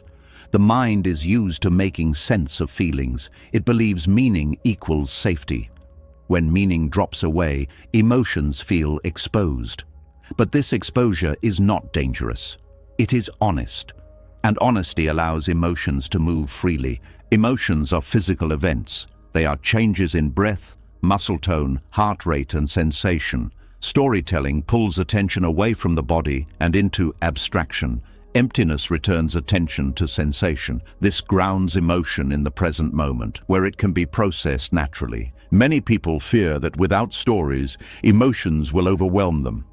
In reality, stories are what make emotions overwhelming. Stories extend emotions into the past and future. They replay them. They justify them. They keep them alive. Without stories, emotions have a natural lifespan. This is why emptiness is so effective in healing emotional pain. It does not analyze. It does not fix. It does not interpret. It allows. Allowing is not passive. It is active presence without interference. And interference is what turns pain into suffering. When emotions are felt without narrative, they lose their personal edge. Sadness is just heaviness. Anger is just heat. Fear is just contraction. These sensations are intense but simple. They move, they change, they end. The suffering comes from my sadness, my anger, my fear. Emptiness dissolves the my. This does not mean emotions become meaningless. They still inform action, but they no longer define identity. You can feel anger and still act wisely. You can feel sadness without becoming depressed. You can feel fear without panic. This is emotional maturity that does not require control. One of the biggest shifts here is the end of emotional justification. The mind often uses emotion to prove something. I feel this way because I was wronged. My pain shows I care. My anger means I'm strong. Emptiness removes the need to prove anything. Emotion no longer has to perform. This is deeply relieving to the nervous system. Emotions no longer need to be amplified to be valid. They can be small, they can be brief, they can pass quietly. This reduces emotional fatigue. Another aspect of emotional storytelling is repetition. The same stories are told again and again, reinforcing the same emotional patterns. Emptiness interrupts repetition by removing the storyteller. Without the narrator, there is nothing to repeat. This does not erase memory. It changes how memory is accessed. Memories may arise, but without emotional commentary. They are seen as events that happened, not events that are still happening. This reduces reactivity. In relationships, the end of emotional storytelling changes communication. You stop explaining your feelings as accusations or defenses. You may still share, but without drama. This makes conflict easier to resolve, not because emotions are suppressed, but because they are not weaponized. Emptiness also changes self-talk. The inner dialogue that labels emotions as good or bad quiets. You stop telling yourself how you should feel. This removes internal conflict. Emotion is allowed to be what it is. This allowance does not mean indulgence. Indulgence is another form of storytelling. It feeds emotion with attention and meaning. Allowance is neutral. It does not add fuel. It lets the fire burn out naturally. One of the most healing effects of this process is the end of emotional identity. Many people define themselves by their emotional patterns. I am anxious. I am angry. I am sensitive. Emptiness reveals that these are states, not traits. They come and go. They do not define you. This realization brings freedom. You are no longer trapped in a personality built around emotional habits. You are fluid, responsive, alive. The end of emotional storytelling also reduces shame. Shame thrives on narrative. It needs a story about being wrong or broken. When emotions are felt without story, shame loses its structure. It cannot survive without interpretation. This is especially powerful for emotions that were judged in the past. Anger that was punished. Sadness that was dismissed. Fear that was mocked. Emptiness gives these emotions space without commentary. This heals old wounds without revisiting them. Another important shift is the end of emotional bargaining. The mind often negotiates with emotions. If I feel this, then I'll do that. Once this passes, I'll be okay. Emptiness ends negotiation. Emotion is not a problem to solve. It is an experience to allow. This changes how long emotions last. Negotiation prolongs them. Allowance shortens them. This is not because allowance pushes them away, but because it removes resistance. The body responds quickly to this shift. Tension releases. Breath flows. The system recognizes that it does not need to brace itself against emotion. This reduces chronic stress. Another layer of healing is the end of emotional storytelling about others. You stop assuming motives. You stop building narratives about what others think or feel. This reduces misunderstanding. It increases presence. Emptiness also changes how you listen. You hear emotion in others without immediately translating it into threat or obligation. This allows empathy without exhaustion. This process does not make you emotionally flat. It makes you emotionally clear. You feel deeply, but you are not dragged. You are moved, but not consumed. One of the most subtle benefits is emotional trust. You trust that emotions will pass. You do not rush them. You do not fear them. This trust comes from experience, not belief. The mind may still occasionally spin stories. That is natural. The difference is that you notice it sooner. You see the story forming, and you can choose not to feed it. This choice is not forced. It arises from clarity. Over time, emotional life becomes simpler. Not easier, but simpler, less layered, less tangled, more direct. Emptiness does not take emotion away. It takes away the burden of explanation. And without that burden, emotion can be lived rather than managed. This is why healing occurs when emotions are felt without narrative, explanation, or identity. Because the system no longer has to carry the extra weight of meaning-making. It can return to its natural rhythm. In this rhythm, emotions are waves, not walls. They rise, they fall, they leave no trace. And what remains is presence that is steady, spacious, and free. This presence does not deny emotion. It includes it, but it is larger than it. And in that largeness, healing happens quietly, completely, and without story. As emotional stories fall silent and feelings are no longer used to explain who you are, another sensation can suddenly appear. It is not an emotion in the usual sense. It is a feeling of having nothing to stand on, no inner position, no clear reference point. The mind reaches for something familiar and finds nothing. This moment can feel terrifying, and yet it is one of the most important thresholds there is. Groundlessness is not the absence of support in life. It is the absence of psychological footing, the loss of inner structures that once made you feel oriented, beliefs about who you are, assumptions about how life should unfold, narratives that told you where you stood. When these dissolve, the mind feels exposed. It says, "I don't know where I am anymore." And because the mind equates knowing with safety, fear arises. This fear is often mistaken for danger, but groundlessness is not collapse. It is openness without scaffolding. The terror comes from the mind's habit of leaning on certainty, leaning on control, leaning on meaning, leaning on identity. When nothing is available to lean on, the mind panics because it believes it will fall. But what actually happens is different. There is no falling because there is no edge. In Buddhist understanding, groundlessness is not a mistake. It is a direct encounter with reality as it is. Reality does not offer fixed ground. Everything changes, everything moves, everything arises and passes. Psychological ground is a construction built to make this movement tolerable. When that construction dissolves, the mind feels naked. The terror of groundlessness is the terror of not being able to predict yourself. You no longer know how you will feel tomorrow. You no longer know what identity will be relevant. You no longer know what belief will hold. The mind prefers even painful certainty over this openness. This is why people return to old patterns, even after insight.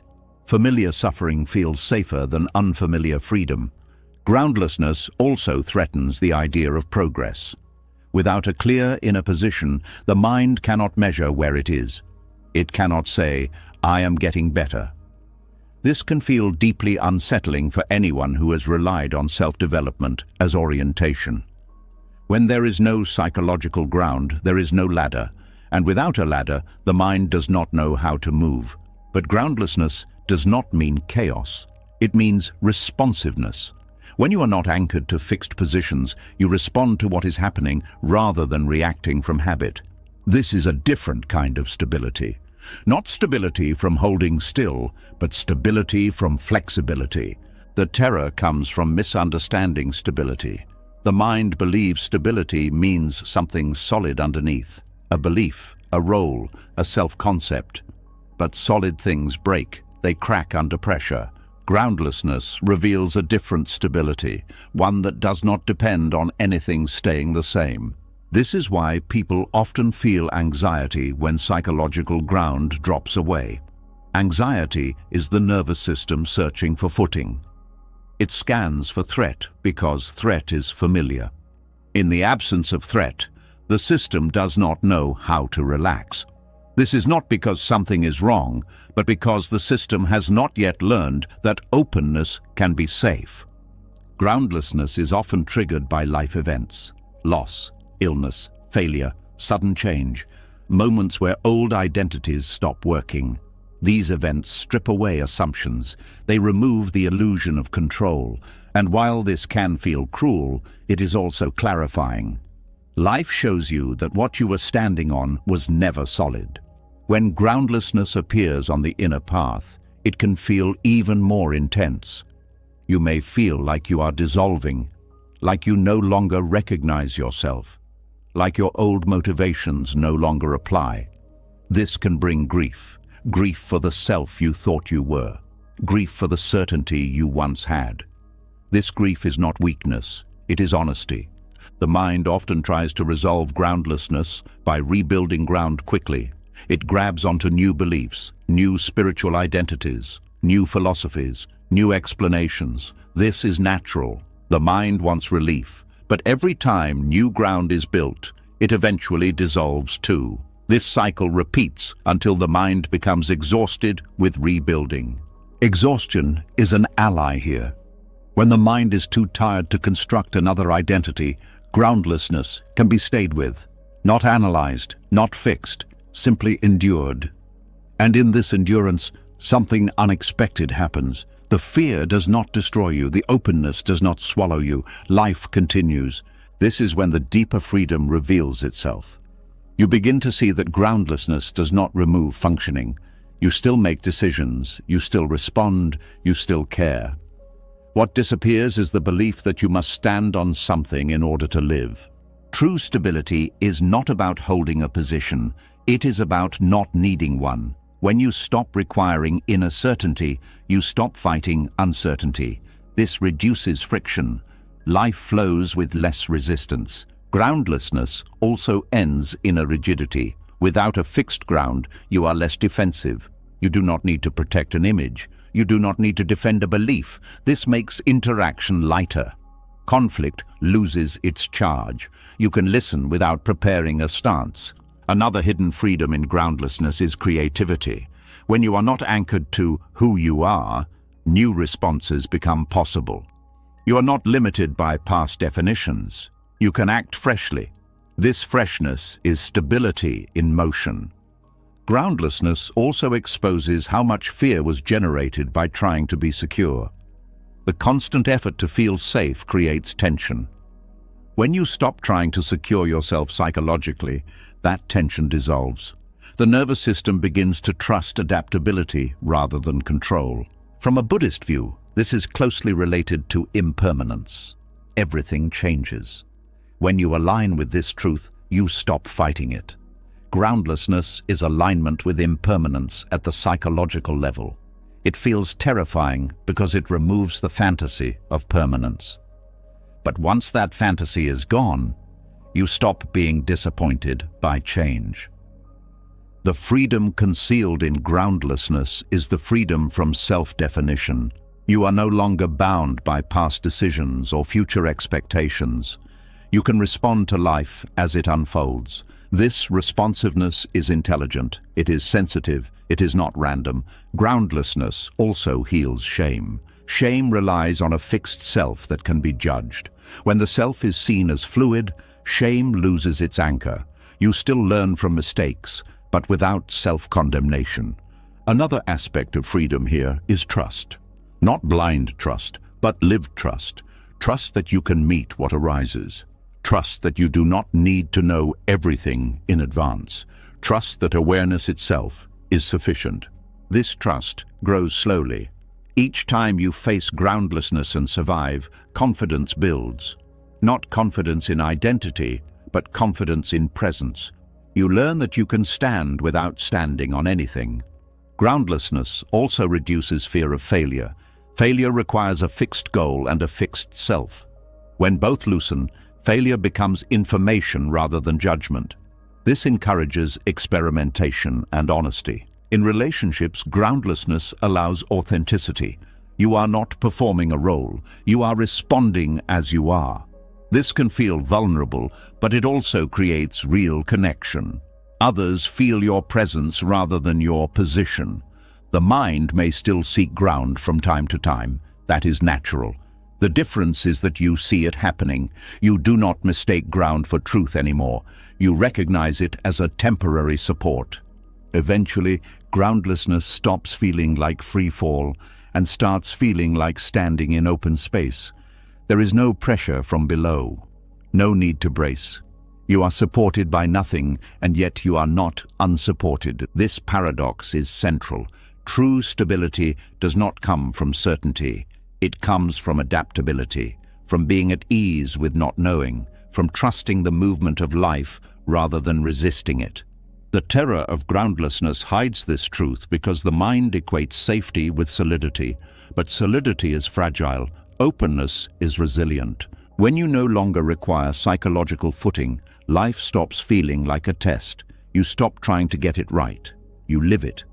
This is stability that does not shake when conditions change. Groundlessness is not the end of the path. It is the doorway, a doorway to a life that is less defended, less rigid, and more alive. And once you pass through, you realize something simple and profound.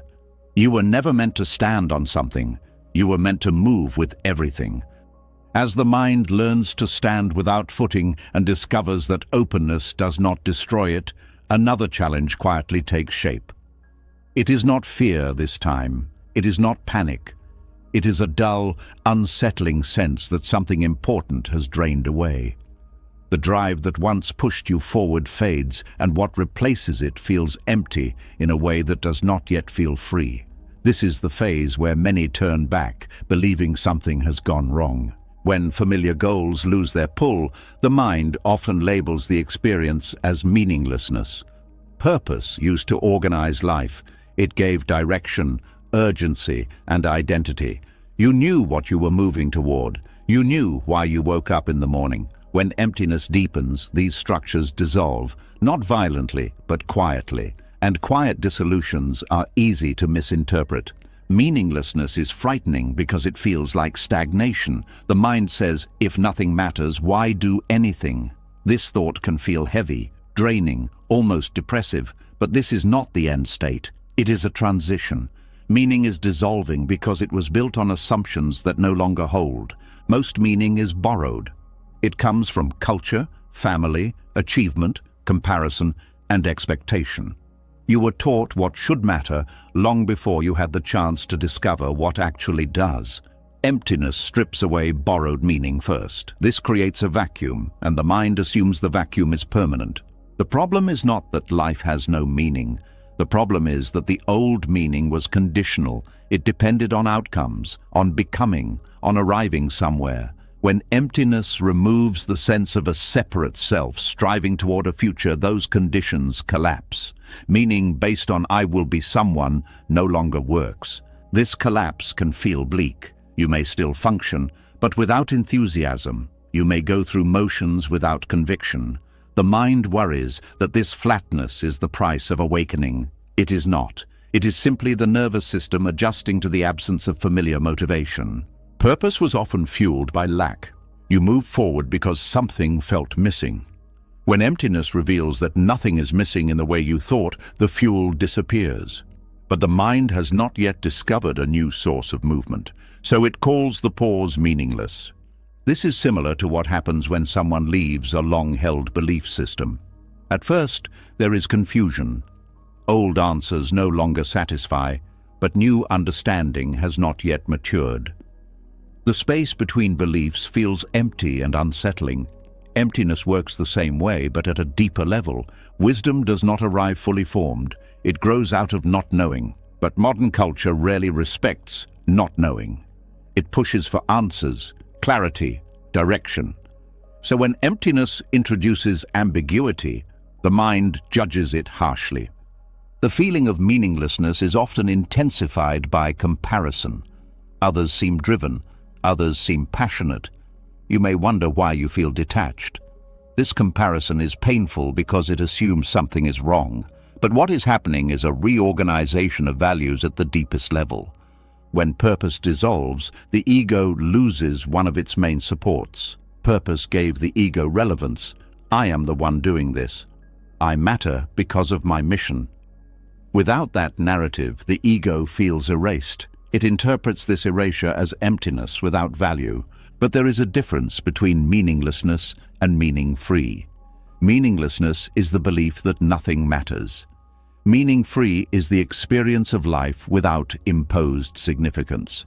The first is despair. The second is openness. The transition between them can be confusing because both feel empty. Emptiness feels meaningless before it feels peaceful, because the mind is still searching for replacement meaning. It is still oriented toward purpose as an object. It asks, what should matter now? But emptiness does not answer that question. It dissolves the question itself. At first, this can feel like drifting. You may feel less ambition, less urgency, less desire to prove yourself. This is often mistaken for apathy.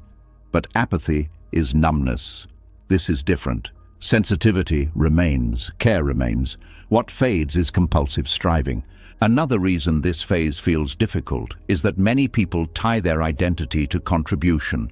When contribution no longer defines you, you may feel unnecessary. This connects to earlier layers of being unneeded. But here it goes deeper. It is not just about usefulness. It is about existential relevance. The mind asks, if I am not becoming something, what am I here for? This question can echo painfully, but notice that the question assumes life requires justification. Emptiness gently challenges this assumption. In Buddhist understanding, this phase is often described as the fading of craving. Craving does not only apply to pleasure, it also applies to meaning. The craving for a meaningful life can be just as binding as craving for success. When this craving weakens, the mind feels lost because it no longer knows what to chase. This loss is temporary. It is the clearing of ground, not the final landscape. Wisdom does not replace purpose immediately. It emerges gradually as a different way of relating to life. Wisdom is not a goal, it is a way of seeing. It does not tell you what to do, it informs how you do whatever arises. This takes time to mature, and while it matures, the mind may feel like it is wandering without direction. One of the most important things to understand here is that peace is not motivating in the same way purpose is. Purpose pulls, peace settles. The nervous system needs time to learn how to move from settling rather than pulling. Until it learns, life can feel strangely flat. This flatness is not emptiness gone wrong. It is emptiness before joy. Joy that is not dependent on meaning, achievement, or narrative. Joy that arises from being present rather than becoming someone. Another layer of discomfort comes from social pressure. Society rewards purpose. It praises ambition. It asks, what do you do? When your inner life no longer revolves around doing, these questions feel awkward. You may feel disconnected from common conversations. This can reinforce the sense of meaninglessness. But as this phase deepens, something subtle begins to shift. You notice moments of quiet satisfaction that do not relate to goals. A simple task feels complete without evaluation. A moment of rest feels full without explanation. These moments are easy to dismiss because they do not fit old definitions of meaning. Over time, these moments accumulate. The nervous system begins to recognize a different form of fulfillment. Not excitement, not purpose-driven satisfaction, a calm sense of rightness. This is the beginning of peace. Peace does not announce itself. It does not come with fireworks. It feels ordinary. This ordinariness can be confusing for a mind trained to associate meaning with intensity. But peace is stable because it does not depend on conditions. Wisdom emerges quietly from this stability. Wisdom is the ability to respond appropriately without needing a narrative. It does not tell you what matters. It reveals what does not matter. And by removing what does not matter, it clarifies action naturally. When wisdom begins to emerge, meaning returns, but in a different form. It is no longer abstract. It is lived. Meaning is found in presence, not purpose; in care, not accomplishment; in attention, not achievement. This meaning does not demand sacrifice. It does not require urgency. It does not depend on outcome. It feels grounded even without ground. The mind often resists this because it seems too simple. That can't be it, it says. There must be more. This resistance comes from old conditioning. Emptiness does not promise more. It reveals enough. Another reason emptiness feels meaningless before peaceful is that peace does not excite the ego. The ego wants drama, progress, identity. Peace offers none of these. It offers rest, and rest can feel boring to a system addicted to striving, but boredom here is not lack. It is withdrawal from stimulation. As the system detoxes, sensitivity returns. Colors become sharper, sounds become clearer, presence deepens. This is not numbness, it is refinement. The transitional phase is often marked by doubt. Did I lose my motivation? Am I becoming passive? Is this a mistake? These questions are part of the shedding process. They are old voices trying to reassert relevance. It helps to see that meaninglessness is not a dead end. It is a threshold between borrowed meaning and intrinsic meaning. Borrowed meaning collapses quickly. Intrinsic meaning grows slowly. Intrinsic meaning is not something you find. It is something that reveals itself when you stop forcing life to be significant. It is felt in simple acts done fully, in listening without agenda, in resting without guilt. As wisdom deepens, action returns naturally. You do things not because they give your life meaning, but because they are what the moment calls for. This removes inner conflict. You are no longer torn between what you want and what you should want. Peace then stops feeling passive and starts feeling alive, not energized but engaged. You are present with what is happening without needing it to justify your existence. This is why emptiness feels like meaninglessness before it feels like peace. The old engine shuts down before the new rhythm is felt. The pause between them can feel uncomfortable, even frightening. But if you stay, if you do not rush to rebuild purpose, something wiser takes shape. Life begins to guide action without mental force. Values become embodied rather than conceptual. You do not think about meaning, you live it. In this way, wisdom emerges not as an answer, but as clarity, not as purpose, but as presence. And presence turns out to be enough. The mind eventually realizes that peace was not the absence of meaning. It was freedom from needing it. As peace begins to replace the hunger for meaning, another quiet unease often surfaces. It does not shout. It does not panic. It simply whispers, "I don't know who I am anymore." This whisper can feel deeply unsettling, especially in a world that constantly asks you to define yourself. Yet this moment is not a breakdown. It is an opening. Not knowing who you are feels uncomfortable because identity has been your map. It told you how to act, what to value, and where you belonged. When purpose dissolved, identity often went with it. Roles that once felt natural now feel thin. Labels that once fit feel loose. The mind looks for something solid to point to and finds only space. This is often mistaken for a personal crisis.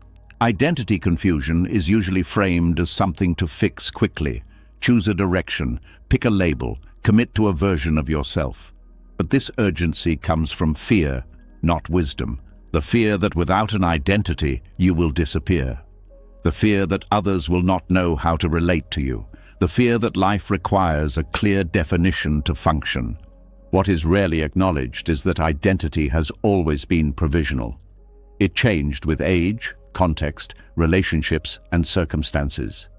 The difference now is that you are aware of this fluidity. Awareness removes the comfort of pretending that identity was ever permanent. This honesty can feel destabilizing. The discomfort of not knowing who you are arises because the mind has been trained to treat identity as safety. When you know who you are, you know how to behave. When you know how to behave, you feel protected. Not knowing removes that script. You must respond freshly rather than automatically. This feels risky, but this risk is also sacred. It is sacred because it invites authenticity. Without a fixed identity, you cannot hide behind roles. You cannot perform a version of yourself. You must meet life as it is, moment by moment. In Buddhist understanding, the self is not denied, but it is seen as empty of fixed essence. This does not mean you do not exist. It means you exist as process, not as object. Identity confusion is the mind catching up to this truth. It is the gap between losing old definitions and not yet needing new ones. This gap feels uncomfortable because it is unstructured. The mind loves structure. It loves knowing where it stands. In this interval, there is no clear position. You may feel transparent, exposed, undefined. These sensations can trigger anxiety because the mind equates definition with protection. Yet something remarkable happens when you do not rush to resolve this discomfort. The nervous system begins to relax into not knowing. It learns that uncertainty does not equal danger. This learning cannot happen if identity is rebuilt too quickly. The sacredness of this interval lies in its openness. You are no longer limited by past descriptions. You are not constrained by expectations you once accepted. You are free to respond rather than conform. This freedom does not feel empowering at first. It feels empty. The mind may try to fill this emptiness with new identities, spiritual identities, healing identities, identities built around insight or awakening. These are subtle traps. They feel refined, but they still function as defenses. They restore certainty at the cost of openness. Staying in not knowing requires courage. Not dramatic courage, but quiet endurance. The willingness to let questions remain unanswered. The willingness to let others misunderstand you. The willingness to not explain yourself fully. This willingness softens the grip of self-image. You stop trying to manage how you appear. You stop rehearsing who you are supposed to be. This reduces inner tension dramatically. Much of mental strain comes from maintaining consistency. When that maintenance drops, energy returns. Identity confusion also changes how you listen. Without a fixed self to defend, you hear more clearly. You are less reactive. You are not filtering everything through, "What does this say about me?" This deepens presence. Another gift of this interval is humility. Without a clear identity, you are less certain. This uncertainty opens curiosity. You are more open to learning, more open to being wrong, more open to change. This humility is not self-doubt. It is flexibility. It allows growth without self-violence. You are no longer forcing yourself into shapes that do not fit.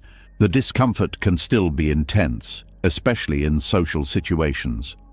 When asked to describe yourself, you may hesitate. Old answers feel false. New answers feel premature. Silence feels awkward. This awkwardness is part of the shedding process. Society often treats identity confusion as immaturity, as something that should have been resolved earlier. This creates shame.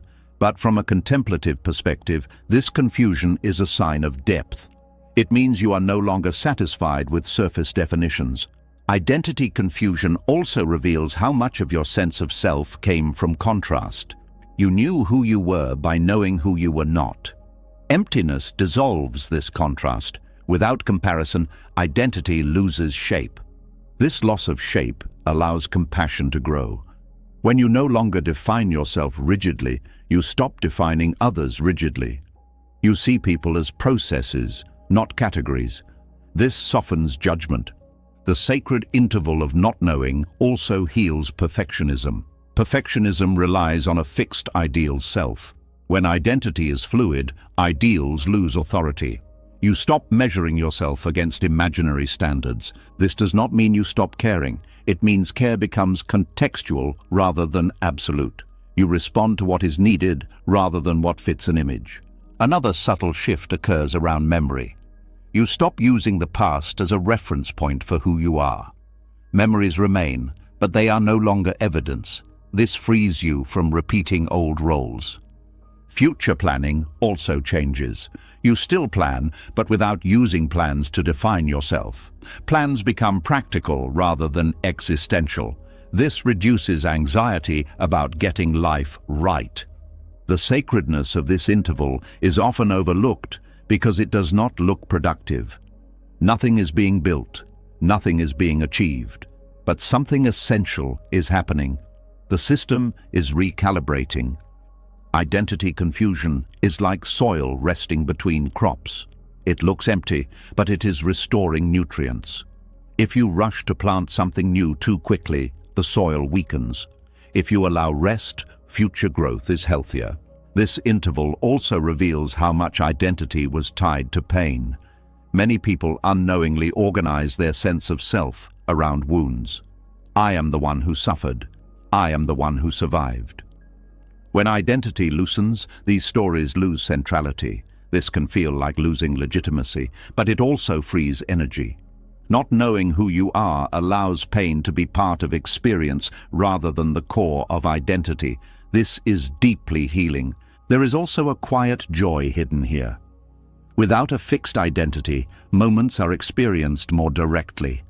You laugh without wondering what it says about you. You cry without labeling yourself emotional. You act without self-consciousness. This simplicity feels fresh. The mind may still try to resolve the interval by asking, so who am I really? This question assumes there is a final answer. Buddhist insight suggests there is not. There is only ongoing appearance. When this is seen, the question relaxes. You stop needing an answer. Life becomes the answer, moment by moment. Identity confusion becomes sacred when it is honored rather than rushed, when you see it as a rite of passage rather than a flaw. Many spiritual traditions recognize this phase as essential. It strips away false certainty so deeper truth can emerge. This truth is not an identity. It is presence. Presence does not need definition. It is what allows definitions to appear and disappear. As this becomes clearer, discomfort softens. Not knowing becomes tolerable, then neutral, then freeing. You realize you can function without a clear self-image. You can relate without a script. You can live without a label. This does not make you vague, it makes you responsive. You become who the moment requires, without internal conflict. The sacred interval eventually reveals that identity was never something you had to find. It was something you were constantly recreating. When recreation stops, what remains is awareness itself.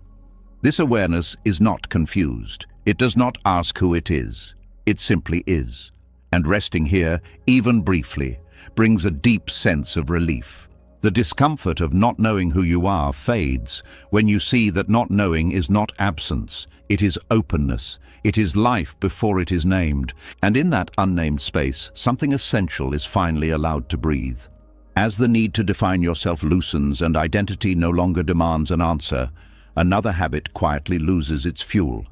The constant measuring, the silent scanning of others' lives, the background question of, how do I compare? When the self is no longer solid, comparison begins to fall apart. And with it, a deep and often lifelong source of suffering starts to dissolve. Chronic comparison is exhausting because it never ends. There is always someone ahead, someone behind, someone doing better, someone doing worse. The mind treats life like a scoreboard. Even when nothing is wrong, it searches for ranking. This habit does not come from arrogance or insecurity alone. It comes from self-reference. The belief that there is a fixed me whose value must be located in relation to others. When identity confusion becomes tolerable, self-reference weakens.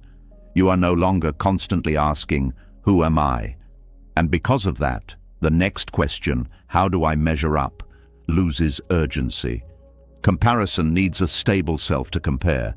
Emptiness removes that stability.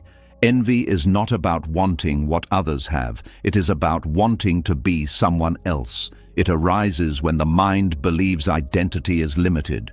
When someone else appears happier, more successful, more fulfilled, the mind assumes they possess something you lack.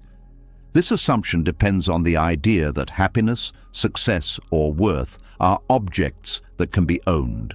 Emptiness reveals that experience is not owned, it arises, it passes. No one possesses a permanent advantage. This insight does not come from positive thinking. It comes from seeing how unstable identity actually is.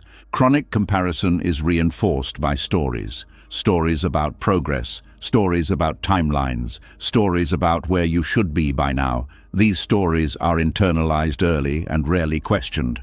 Emptiness interrupts storytelling by dissolving the narrator. Without a strong narrator, stories lose momentum. The collapse of self-reference means there is no central point from which to compare. Experience still happens. You still see others' achievements or struggles, but they no longer translate into personal judgment. You notice without internal commentary. This does not make you indifferent. It makes you clear. You can appreciate others without diminishing yourself. You can acknowledge difference without turning it into hierarchy.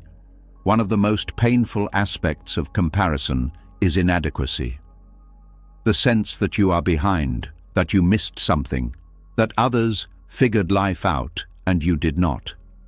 This pain is rooted in a false timeline. The mind assumes there is a correct pace for becoming someone. Emptiness removes the idea of becoming someone. Without that project, there is no timeline to fall behind on. Life is no longer a race toward an imagined finish line. It is a series of unfolding moments. This shift brings relief, not excitement, but relief. The nervous system stops bracing against imagined standards. The background tension of not enough softens. Comparison also thrives on visibility. Social exposure magnifies it. You see curated lives and assume completeness. Emptiness changes how perception works. You see appearances without believing them. You recognize that what is shown is partial, contextual, and fleeting.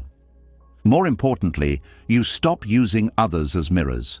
Without a fixed self-image, you no longer need reflection to know who you are. This removes the reflex to scan others for clues about your own worth. From a Buddhist perspective, comparison is rooted in ignorance of emptiness. Ignorance here does not mean stupidity. It means misperception.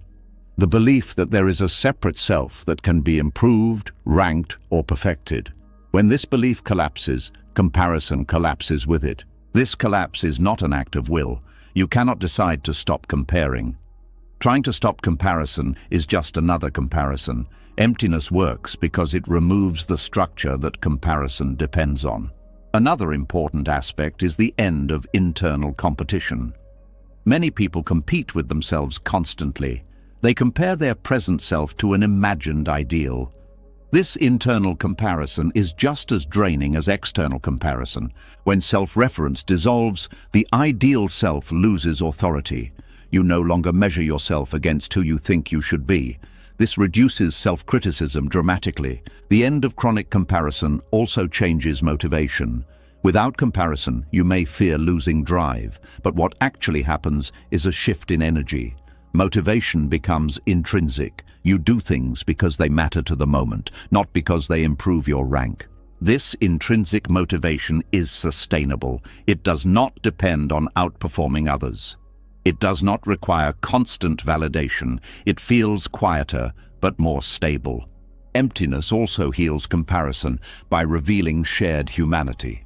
When identity is fluid, differences feel less absolute. You see others as variations of the same process. This reduces envy and increases empathy. Another subtle effect is gratitude without contrast. Gratitude no longer depends on being better off than someone else. It arises from direct experience. This form of gratitude is not moral, it is natural. Inadequacy often hides behind achievement. People overwork, overachieve, and overperform to escape comparison. Emptiness removes the need for escape. You are no longer running from a sense of lack, because lack is seen as a construct. This does not make you passive, it makes you honest. You can acknowledge strengths and limitations without turning them into identity. You can grow without self-rejection. Comparison also fuels anxiety. The fear of falling behind, the fear of missing out. Emptiness calms this fear by removing the reference point. There is no behind, there is only now. This now-centeredness is not forced mindfulness. It is a natural outcome of reduced self-reference. Attention rests where experience is happening rather than where judgment is forming. Another important healing here is the end of resentment. Comparison often leads to resentment toward those who appear to have more. When comparison dissolves, resentment has nowhere to land. Others' success no longer feels like your failure. This allows genuine celebration. You can be happy for others without bitterness. This is a sign that comparison has lost its grip. Emptiness also changes how you handle feedback. Praise and criticism lose their power. They become information rather than verdicts. This protects emotional balance. The collapse of self-reference also ends the habit of constant self-improvement for status. You may still refine skills or learn new things, but without using them to prove worth. This removes pressure and restores joy in learning. Another layer of freedom is privacy. Without comparison, you feel less need to display your life. You stop curating yourself. This reduces anxiety and increases authenticity. Comparison often masks fear of insignificance. Emptiness heals this by revealing that significance is not required. Existence does not need to be justified by standing out. This realization can feel humbling at first, but humility here is relief. You are no longer carrying the burden of being exceptional. Over time, the absence of comparison creates a stable sense of enoughness, not complacency, enoughness. You recognize that your life does not need to compete to be valid. This enoughness is quiet. It does not seek confirmation. It does not need agreement. It simply is.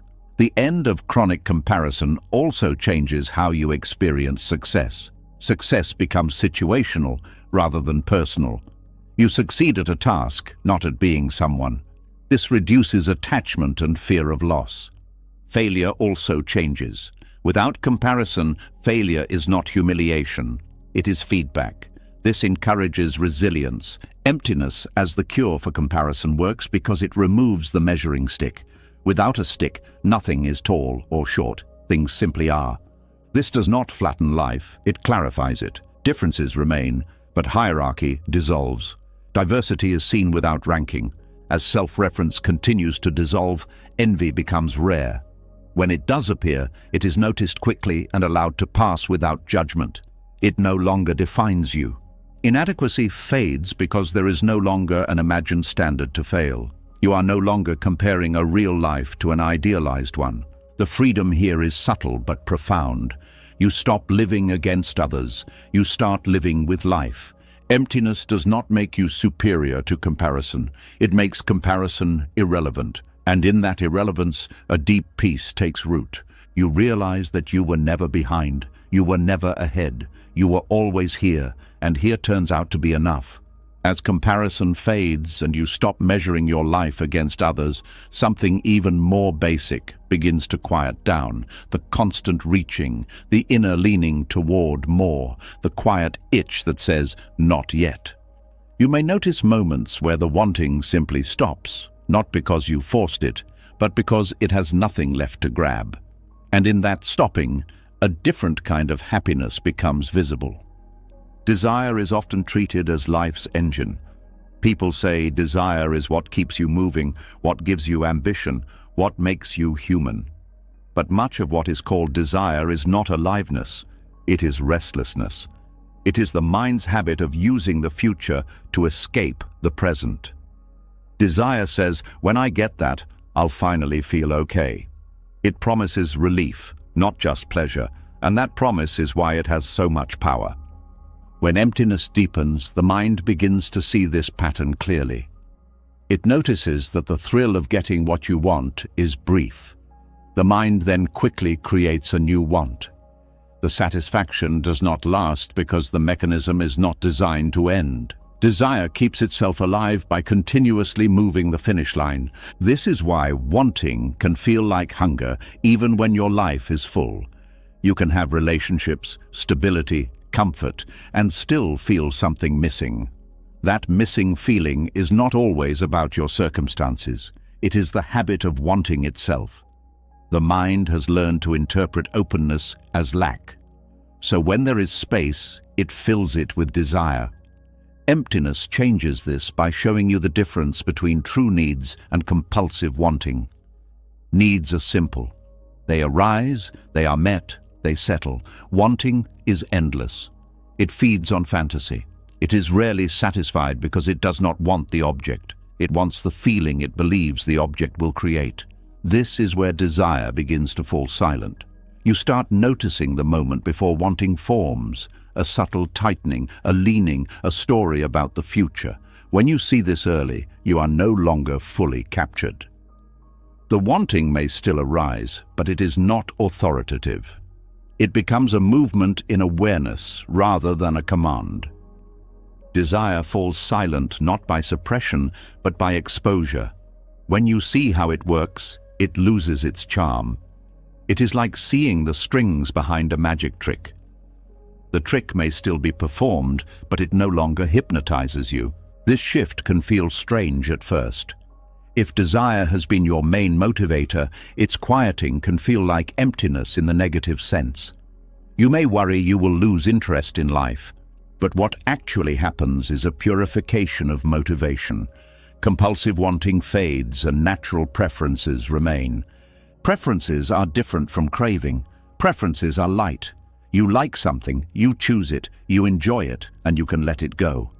Craving is heavy. It says you need something to feel complete. Emptiness reveals that completeness is not produced by objects. It is uncovered when craving relaxes. This is the heart of Buddhist teaching on desire. Buddhism does not claim that all desire is evil. It points to craving, the kind of desire that creates suffering because it insists that experience must be different for you to be okay. Emptiness softens this insistence. When desire begins to fall silent, happiness changes form. Many people think happiness is excitement, achievement, or pleasure. Those are forms of stimulation. They rise and fall. The happiness revealed in emptiness is quieter. It feels like ease, like enoughness, like not being chased by the next thing. This happiness does not depend on getting something. It depends on not fighting what is already here. It emerges naturally when the mind stops using the future as an escape. The mind is often shocked by this. It expects happiness to feel like a reward, but the happiness of emptiness feels more like relief. The relief of not needing to become something, the relief of not needing to chase, the relief of not being at war with the present. There is also an important nervous system shift here. Craving keeps the system activated. It creates low-grade stress because the mind is always scanning for improvement. When wanting quiets, the body relaxes. Breath deepens. Muscles soften. The system stops bracing. This physiological ease is part of the happiness emptiness reveals. Another aspect of desire is identity. Many wants are not about the object, but about the self-image attached to it. Wanting success, status, beauty, recognition, or even spiritual progress is often wanting a different identity. When identity has already loosened through emptiness, desire loses one of its main roots. You no longer need the object to be someone, so the object loses its emotional charge. You may still pursue goals, but with less desperation. This makes action cleaner and more effective. Desire also feeds on stories of deficiency. I'm behind. I'm not enough. I need to improve. When comparison collapses, these deficiency stories weaken. Desire has less to feed on. This is why the lessons connect. The end of comparison prepares the end of craving. But desire has deeper layers. Even after external desires soften, there can be subtler wanting. Wanting peace, wanting awakening, wanting to never feel pain again. These desires can be more deceptive because they sound noble. Yet they still carry the same structure. I am not okay now, but I will be okay later. Emptiness reveals this structure gently. It shows that even the desire for peace can become a source of unrest if it is used to reject the present. True peace is not achieved by wanting it. It is revealed by releasing the demand for experience to change. This does not mean you stop growing. It means growth is no longer a rejection of now. You can learn and evolve without treating the current moment as a problem. When desire falls silent, the senses become clearer. Craving dulls perception because it is always looking past the present. It uses the present as a stepping stone. Without craving, the present is fully tasted. Food tastes richer, music feels deeper, a simple walk feels complete. This is not because life changed, but because attention returned. This is a kind of happiness many people have forgotten. They live in pursuit and miss the texture of actual experience. Emptiness restores texture. Another shift is contentment without complacency. Contentment means you are at ease with what is. Complacency means you do not care. The mind often confuses the two because it equates caring with craving. But you can care without craving. You can act from love rather than lack. This is a crucial point. When wanting quiets, love becomes clearer. Many people confuse love with need. They love in a tight way, holding, demanding, fearing loss. Emptiness softens this. Love becomes spacious. It does not need possession. It does not need constant reassurance. This is happiness too, a happiness that comes from connection without craving. Desire also affects time. Craving pulls you into the future. Regret pulls you into the past. When craving quiets, time feels less heavy. The present becomes less of a tunnel and more of a home. This is not mystical. It is a shift in attention. The mind may still produce wants, especially under stress. This is normal. Emptiness does not eliminate desire permanently. It changes your relationship to it. You no longer take every want as truth. You can let a desire arise and pass without obeying it. This is freedom. Not the freedom to get everything you want, but the freedom from being controlled by wanting. This freedom is more valuable than any object because it cannot be taken away by circumstances. Another subtle aspect is gratitude without grasping. You appreciate what you have without needing it to guarantee happiness. This reduces fear of loss. Fear of loss is a major driver of desire. The mind wants to secure good feelings by securing objects. Emptiness reveals that security does not come from possession. It comes from non-clinging. This does not mean you stop enjoying comfort or beauty. It means enjoyment becomes lighter. You can enjoy without fear. You can lose without collapse. This is deep happiness. In Buddhist language, this is the movement from craving to equanimity. Equanimity is not coldness. It is balance. It is the ability to experience pleasure and pain without being thrown. When desire falls silent, equanimity becomes possible. This silence is not forced silence. It is a natural quieting that happens when the mind sees the cost of craving. Craving is expensive. It costs peace. It costs presence. It costs satisfaction. Once this is seen, the mind begins to let go. And in letting go, happiness appears not as a prize, but as what was there underneath the reaching, like a calm lake revealed when wind stops. The space where desire falls silent is not empty of life. It is full of life without hunger, full without needing more. This fullness is not excitement, it is quiet richness. This is why emptiness reveals happiness that does not arise from wanting, because wanting was never the source of happiness. Wanting was the movement away from it. When wanting ends, even briefly, you taste something the world rarely talks about. Happiness without pursuit. Peace without achievement. A simple sense that this moment is enough. And once you taste it, the old chase begins to look less convincing. Not because you became detached, but because you finally met the kind of happiness that does not disappear the moment you get what you want. As desire quiets and happiness no longer depends on chasing, something unexpected can arise. Instead of relief, there may be resistance. A subtle unease when nothing is pulling you forward.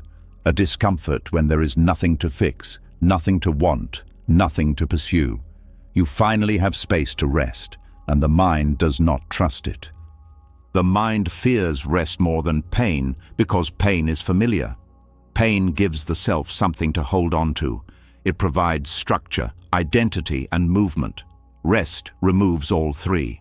When the mind rests, it loses its job, and a mind without a job feels threatened. For many people, suffering has become a home, not because they enjoy it, but because it is known. Anxiety, worry, overthinking, and self-criticism create a constant hum.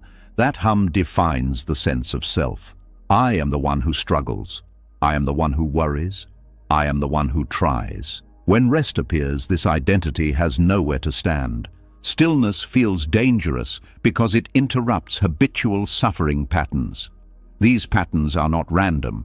They are rehearsed, repeated, reinforced over years. The nervous system has learned to stay activated. It equates activation with safety. Rest feels like letting your guard down in a world that taught you to stay alert. Pain keeps the system engaged. It creates urgency. It gives meaning to effort. Rest does the opposite. It asks nothing. It does not flatter the ego. It does not confirm the self-story. In rest, there is no struggle to prove worth. And this can feel like erasure. The mind often prefers pain because pain confirms existence. I hurt, therefore I am. This may sound extreme, but at a deep level, discomfort reassures the mind that it is alive and relevant. Rest threatens this relevance. It feels like fading. This is why people often sabotage rest. They sit down and suddenly remember something urgent. They lie in bed and their mind races. They take a break and feel guilty. These are not accidents. They are defense mechanisms.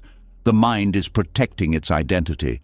From a Buddhist perspective, this is clinging to suffering. Not because suffering is pleasant, but because it is known. The self has been built around effort, tension, and striving. Stillness threatens to dissolve that construction. Rest also removes distraction. Without activity, the mind cannot avoid itself. This can bring up unresolved feelings, but more often it brings up something more unsettling. Nothing, no drama, no problem, just being. And the mind does not know how to relate to that. The fear of rest is not the fear of boredom, it is the fear of losing narrative. In rest, the story pauses. There is no progress, no regression, no commentary. The self, which depends on narrative continuity, feels interrupted. Pain keeps the story going. I am struggling, therefore the story continues.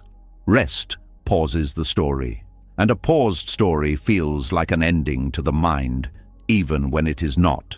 This is why many people feel anxious when things finally settle. They resolve one problem, and immediately another appears. The mind does not know how to exist without friction. Friction has been mistaken for aliveness. Stillness threatens habitual suffering because suffering has been personalized. It is not just something that happens. It is something you do. You worry. You replay. You criticize. These actions create a sense of agency. Rest removes agency. It removes doing. And without doing, the ego feels useless. The irony is that rest is what the system actually needs to heal. Chronic activation exhausts the nervous system. It keeps stress hormones elevated. It prevents deep repair. Yet the mind resists rest because it feels like giving up control. Control is another key factor. Pain gives the illusion of control. If you are worrying, at least you are doing something. If you are planning, at least you are preparing. Rest feels like surrender. And surrender feels like danger to a system trained to survive through vigilance. This is why rest can trigger fear responses. Heart rate may increase, thoughts may accelerate. The body interprets stillness as vulnerability. This is not logical, it is conditioned. Habitual suffering patterns also provide predictability. Even painful predictability feels safer than unknown peace. The mind knows how to operate within suffering. It knows what to expect. Peace is unfamiliar territory. When emptiness deepens and desire falls silent, rest becomes possible. But the first encounters with rest often feel uncomfortable. The mind searches for stimulation. It creates noise. It invents problems. This is the mind trying to re-establish familiar ground. Stillness also threatens the belief that you must earn rest. Many people were taught that rest is a reward. You rest after working hard. You relax after achieving. When emptiness removes the chase, rest appears without justification. This feels wrong to the conditioned mind. Guilt often arises here. I shouldn't be resting. I haven't done enough. This guilt is not moral. It is structural. It is the ego's response to losing its role. Without striving, the ego feels unnecessary. Pain, on the other hand, feels earned. It justifies existence. I suffer, therefore I deserve to be here. This is a deep and often unconscious belief. Rest challenges it by saying, you can exist without suffering. This is a radical message to a system built on effort. Stillness also removes distraction from bodily sensations. In rest, you feel the body more clearly. Tension becomes obvious. Fatigue becomes noticeable. This can feel uncomfortable at first, but this discomfort is information, not danger. It is the body asking for care. The mind often misinterprets this signal and says, rest is bad. I feel worse when I stop. In reality, stopping reveals what was already there. Movement was masking it. Another reason the mind fears rest is that rest reveals impermanence. In stillness, thoughts come and go. Emotions arise and fade. There is no stable center. This can feel destabilizing. Pain, in contrast, feels solid. It gives the illusion of permanence. The self often defines itself through struggle. I am strong because I endure. I am valuable because I try. Rest threatens these narratives. It asks, who are you without effort? This question can feel confronting, yet this question is also liberating. Without effort, you are not reduced, you are revealed. Awareness remains, presence remains, life continues. The mind fears rest because rest exposes how unnecessary much suffering was. This realization can bring grief for wasted energy, grief for years spent fighting. The mind avoids rest to avoid this grief, but when grief is allowed, it passes. And what remains is softness, compassion for yourself, understanding. Stillness also reveals joy without stimulation, a quiet contentment, a sense of being okay. This joy does not demand anything, it does not excite the ego, and because it is subtle, the mind may overlook it at first. Over time, as rest becomes more familiar, the fear diminishes. The nervous system learns that stillness is safe, that nothing bad happens when you stop, that you do not disappear. This learning is gradual. It happens through repeated experiences of resting and surviving. Each time you allow stillness and nothing collapses, trust builds. The fear of rest also fades as you see that pain is not necessary for meaning. Meaning can arise from presence, not struggle. This undermines the identity built on suffering. From a Buddhist lens, this is the loosening of attachment to dukkha, the habitual dissatisfaction that keeps the wheel turning. The mind has been using dissatisfaction as fuel. When dissatisfaction quiets, the wheel slows. This slowing can feel strange. Life feels less dramatic, less urgent, less defined, but it also feels more real. Stillness does not remove challenges, it changes how you meet them. Without habitual suffering, you respond rather than react. This is more efficient and less exhausting. The fear of rest is strongest just before rest becomes natural. It is the last defense of an identity built on tension. When that defense softens, rest becomes nourishment rather than threat. You begin to see that pain was never required for growth. That suffering was not proof of depth. That rest does not make you weak. Rest reveals a deeper strength. The strength to be present without drama. The strength to exist without justification. The strength to let life be as it is. And once this strength is known, the mind no longer fears rest. It welcomes it, not as escape, but as home. This is the quiet transformation emptiness brings. It shows you that peace was never dangerous. It was only unfamiliar. And familiarity grows with time, patience, and the courage to stop running. When rest is no longer feared, suffering loses its grip. The self no longer needs pain to feel real, and life unfolds with less resistance, more ease, and a deeper sense of truth. As rest becomes less threatening and the mind no longer needs pain to feel real, another subtle drive begins to lose its force. It does not vanish suddenly. It softens. The drive to become awakened, the urge to arrive at a higher state, the quiet ambition to be more evolved, more aware, more complete than before. What remains when even this falls away is often unexpected.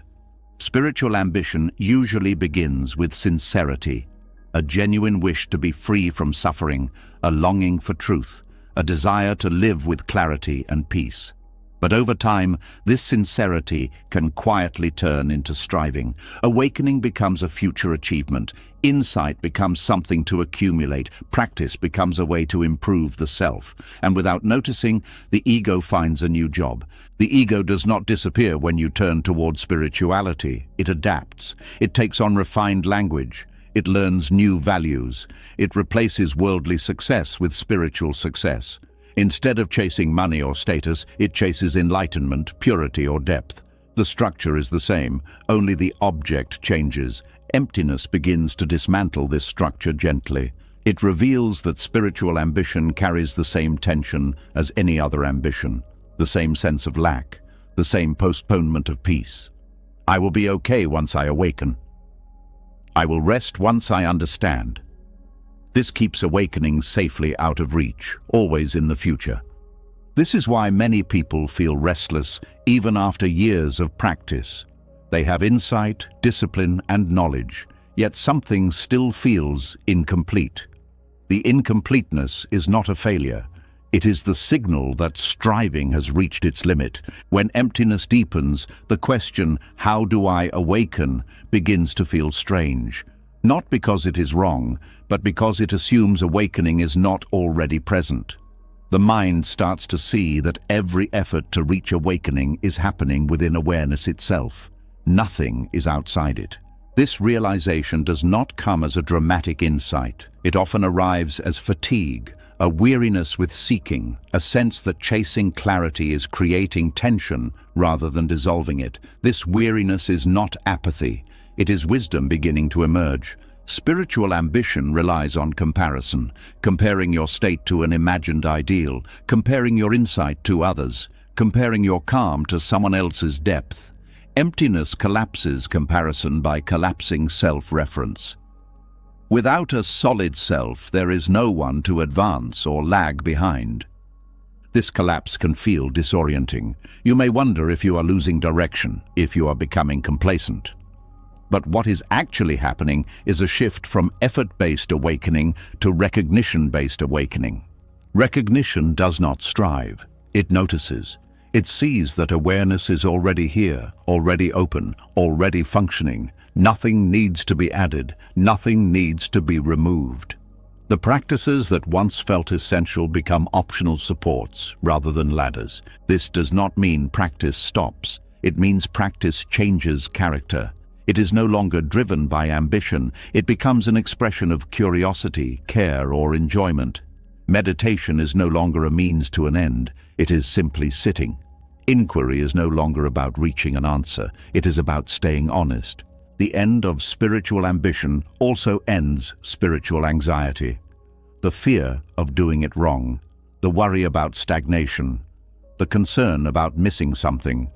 These fears come from treating awakening as an achievement. When awakening is seen as a natural state, these fears lose ground. A natural state does not mean a permanent mood. It means a baseline of openness that allows all moods. Awakening is not constant bliss. It is the absence of resistance to experience. This absence does not need to be maintained. It is what happens when maintenance stops. Spiritual ambition often hides subtle self-rejection.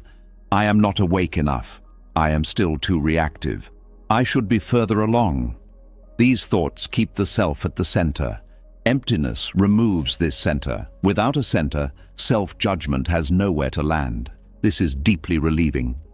You stop monitoring your state. You stop checking whether you are mindful enough. You stop grading your experience. Experience unfolds without commentary.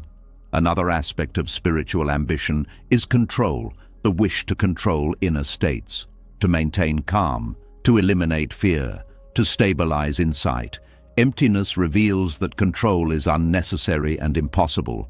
States arise and pass. Awareness remains. When control drops, there is trust. Trust not in an outcome, but in the process of life itself. This trust allows awakening to express naturally rather than being forced. The end of spiritual ambition also brings humility. Not the humility of self-doubt, but the humility of not knowing. You stop assuming you understand reality. You stop trying to package insight. This keeps perception fresh. Humility here is not a posture. It is the absence of claiming. You no longer claim awakening as mine. You no longer claim depth as an identity. This protects insight from turning into ego. One of the most freeing aspects of this shift is the end of spiritual performance. You no longer feel the need to appear calm, wise, or detached. You allow yourself to be human, messy, responsive, alive.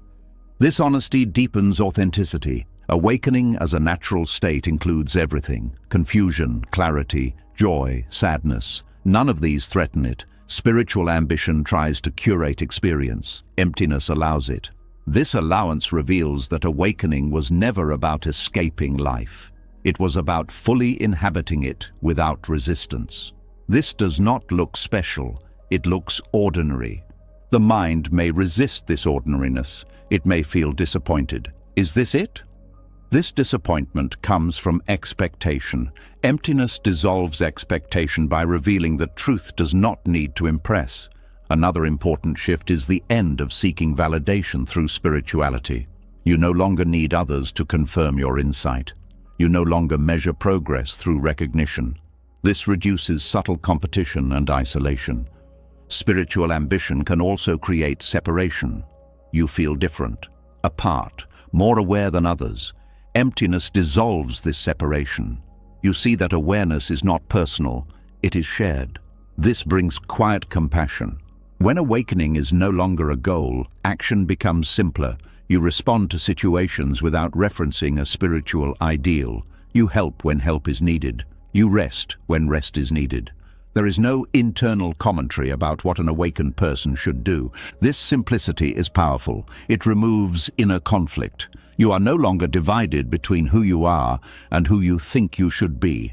The end of spiritual ambition also ends the fear of regression. When awakening is seen as recognition rather than achievement, there is nothing to lose. States may change, insight may fluctuate, awareness remains. This removes pressure. You no longer guard your experience, you allow movement. This flexibility is stability. From a Buddhist perspective, this is the dropping of clinging even to the path. The raft is no longer carried once the river is crossed. The teachings are not discarded, but they are no longer burdens. This does not mean the path was unnecessary. It means the path did its job. It revealed what was always present. Emptiness shows that awakening was never something you had to reach. It was something obscured by effort, identity, and striving. When these fall away, awakening shines quietly. This quietness can be mistaken for dullness, but it is not dull, it is peaceful. Peaceful without needing protection. Peaceful without needing explanation. Another shift here is joy without cause, not excitement, not pleasure. A gentle gladness that comes from ease. This joy is not pursued. It arises naturally when striving ends. Spiritual ambition also often involves fear of death, fear of missing out, fear of not finishing the work. When awakening is no longer a project, these fears soften. Life is no longer something to complete, it is something to live. The end of ambition also ends the hierarchy of states. There is no higher or lower experience. There is only this one, unfolding. This removes judgment and preference. Awakening as a natural state does not mean you stop learning. It means learning is no longer about self-improvement. It is about curiosity. This makes learning joyful again. The most subtle and profound change is this. You stop relating to awakening as something separate from daily life. Washing dishes, walking, speaking, resting, all of it is included. There is no special zone. This integration is the true sign that spiritual ambition has ended. Life is no longer divided into spiritual and non-spiritual. Everything belongs. Emptiness brings this integration by removing the seeker. When there is no one trying to awaken, awakening is free to be recognized. And in that recognition, something deeply reassuring becomes clear. You were never behind. You were never unawakened. You were simply busy trying to get somewhere you already were. When the effort to arrive ends, what remains is simple presence. Not dramatic, not perfect. Just here. This is awakening without ambition. Freedom without striving. Emptiness lived as life itself. As striving fades and awakening is no longer treated as something to reach, a quiet openness settles in. There is no next milestone, no inner checklist, no promise of becoming something better. And in this absence of expectation, something deeply healing begins to work on its own. Expectation is a subtle form of control. Even positive expectations carry tension. When you expect peace, you are measuring the present against a future state. When you expect healing, you are implying that something is still wrong now. These expectations may sound hopeful, but they quietly reject what is already happening. Emptiness heals because it removes this rejection. When nothing is expected, the nervous system relaxes. There is no pressure to produce an outcome, no demand to feel a certain way, no timeline to meet. This lack of demand creates safety, and safety is the foundation of all healing. Much of suffering comes not from pain itself, but from the insistence that pain should not be here. Expectation fuels this insistence. I should be over this. This should be working by now. I shouldn't feel like this anymore. These thoughts tighten the system. They create friction. Emptiness removes the should. When emptiness offers no promise, the mind cannot bargain. There is nothing to negotiate with, no deal to strike, no future reward to chase. This stops the endless loop of hoping and disappointment. Without hope, there is no despair. There is simply what is. This may sound bleak, but it is not. Hope and despair are two sides of the same structure. Both rely on expectation. When expectation dissolves, a different quality emerges. Acceptance, not as resignation, but as openness. Healing that comes without expectation is gentle. It does not announce itself. It does not follow a straight line. It unfolds quietly because it is not being watched. When you stop monitoring progress, the system can reorganize naturally. The body especially heals best without expectation. The nervous system does not respond well to pressure. When you demand calm, it resists. When you demand release, it tightens. When nothing is expected, the body feels permission to do what it knows how to do. This is why emptiness works where effort fails. Effort is future-oriented. It is always about getting somewhere else. Emptiness is present-oriented. It allows what is here to complete itself. Another important aspect is trust. When you expect nothing, you are not giving up. You are trusting the process of life without trying to manage it. This trust is not blind. It is built from experience. Each time you stop forcing and nothing breaks, trust deepens. Expectation also creates hierarchy. Some experiences are seen as good, others as bad. Healing experiences are valued. Difficult ones are rejected. Emptiness flattens this hierarchy. All experiences are allowed. This allowance reduces inner conflict. Inner conflict drains energy. It keeps the system in a state of resistance. When conflict ends, energy becomes available for repair, integration, and clarity. When nothing is expected, emotions change how they move. They are not evaluated. They are not judged as signs of progress or failure. They are felt and released. This reduces emotional fatigue. Expectation often turns healing into a performance. You watch yourself heal. You measure improvement. You compare yourself to others. This performance creates self-consciousness. Emptiness removes the audience. Without an audience, there is no performance. There is only experience. This also changes how insight functions. Insights are no longer collected as achievements. They arise and pass naturally. They inform action without becoming identity. This keeps the mind light. Another subtle healing occurs in relationships. When you expect nothing from yourself, you stop expecting others to complete you. You stop demanding specific outcomes. This reduces tension. It increases presence. Expectation also fuels disappointment. When things do not go as hoped, frustration arises. Emptiness prevents this cycle by not promising anything. There is nothing to be disappointed about. This does not make life dull. It makes it resilient.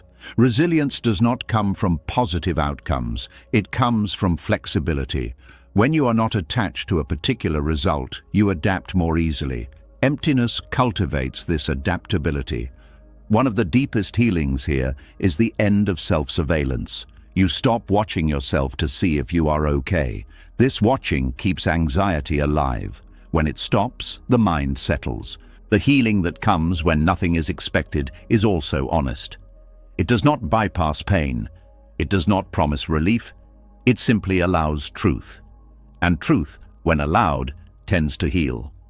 This approach respects timing. Some things resolve quickly, others take longer. Without expectation, you do not rush the process. You do not interfere. You allow integration at its own pace. Another important shift is the end of transactional thinking. You stop treating practices, insights, or behaviors as means to an end. You meditate because you meditate. You rest because you rest. This removes hidden pressure. Transactional thinking keeps the mind restless. It is always calculating. Emptiness ends calculation. This is deeply calming. The absence of expectation also heals shame. Shame relies on comparison to an ideal. When there is no ideal to meet, shame has nothing to cling to. You stop judging yourself for not being somewhere else. This does not mean you stop learning or growing. Growth continues, but without self-punishment. You adjust naturally because clarity increases, not because you force change. The mind may initially resist this. It may say, if I expect nothing, nothing will happen. This fear comes from a misunderstanding. Expectation does not cause healing. It often delays it. Think of how the body heals a cut. It does not need encouragement. It does not need pressure. It needs space, rest, and time. Emptiness provides these conditions for the psyche.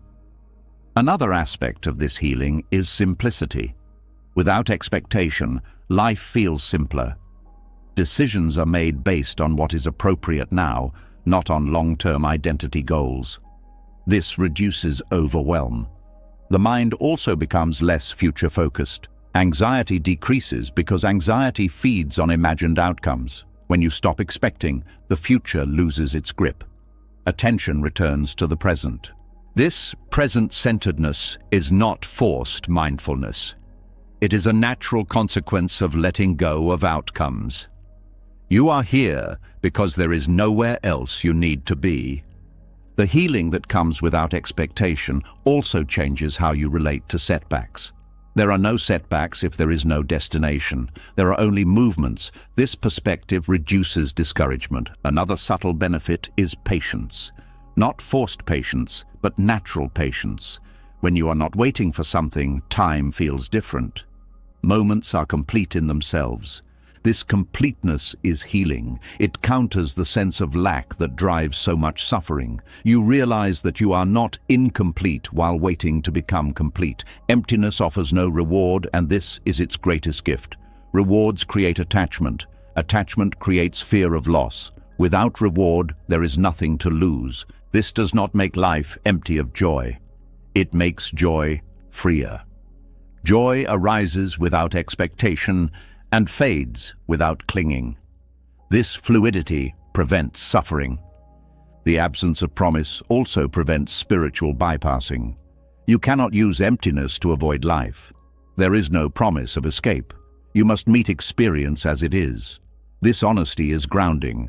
When nothing is expected, gratitude becomes natural, not because things are good, but because they are. Existence itself feels sufficient. This sufficiency is not complacency.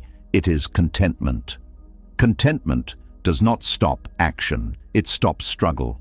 The healing described here is quiet. It does not create stories. It does not demand recognition. It simply unfolds as tension releases.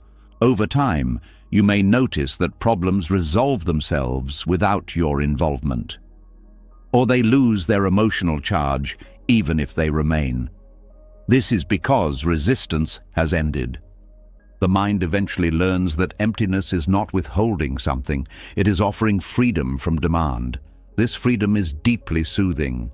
The greatest healing comes from realizing that you do not need to be promised anything in order to rest. You do not need assurance. You do not need a guarantee. Life is happening. Awareness is present. That is enough. When nothing is expected, the system finally relaxes into itself. And in that relaxation, healing happens not because you tried, but because you stopped getting in the way. This is the paradox of emptiness. It heals precisely because it offers nothing. As expectation dissolves and healing no longer depends on outcomes, a deeper honesty becomes possible. Without promises to chase, without rewards to wait for, there is nothing left to protect. And when nothing needs protection, emotions are finally allowed to arrive fully, without being pushed away or pulled closer. This is where a new space opens, one that most people have never learned how to enter. Most emotional suffering does not come from feeling emotions. It comes from how the mind reacts to them. The moment an emotion appears, the mind usually chooses one of two strategies. It avoids the emotion, or it indulges it. Avoidance numbs. Indulgence amplifies.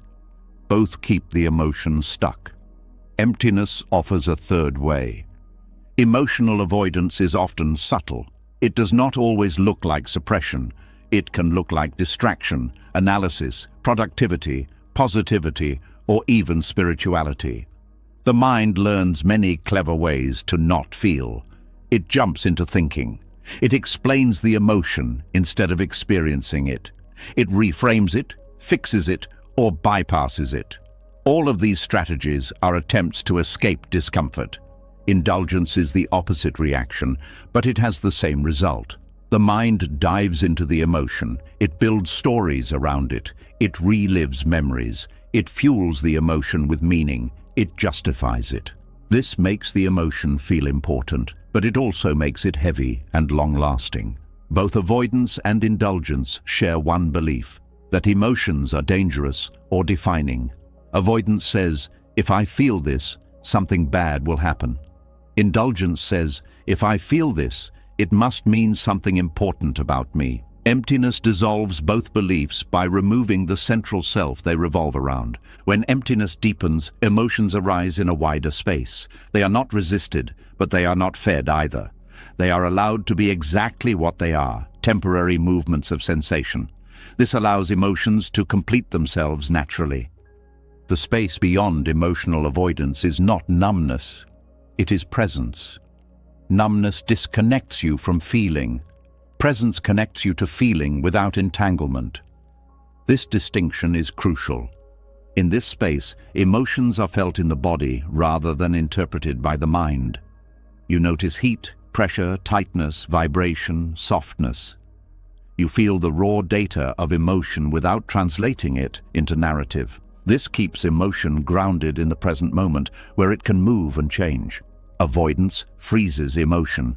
Indulgence circulates it endlessly. Presence allows it to flow. This is why emptiness is so effective. It does not interfere with the natural process. Many people fear that if they stop avoiding emotions, they will be overwhelmed. This fear comes from past experiences where emotion was met without support. Emptiness provides support not by controlling emotion, but by offering space. Space prevents overwhelm because nothing is compressed. When emotion arises in emptiness, there is room around it. It does not fill the whole field. It is seen as part of experience, not the totality. This perspective reduces intensity without suppressing anything. Another important aspect is time.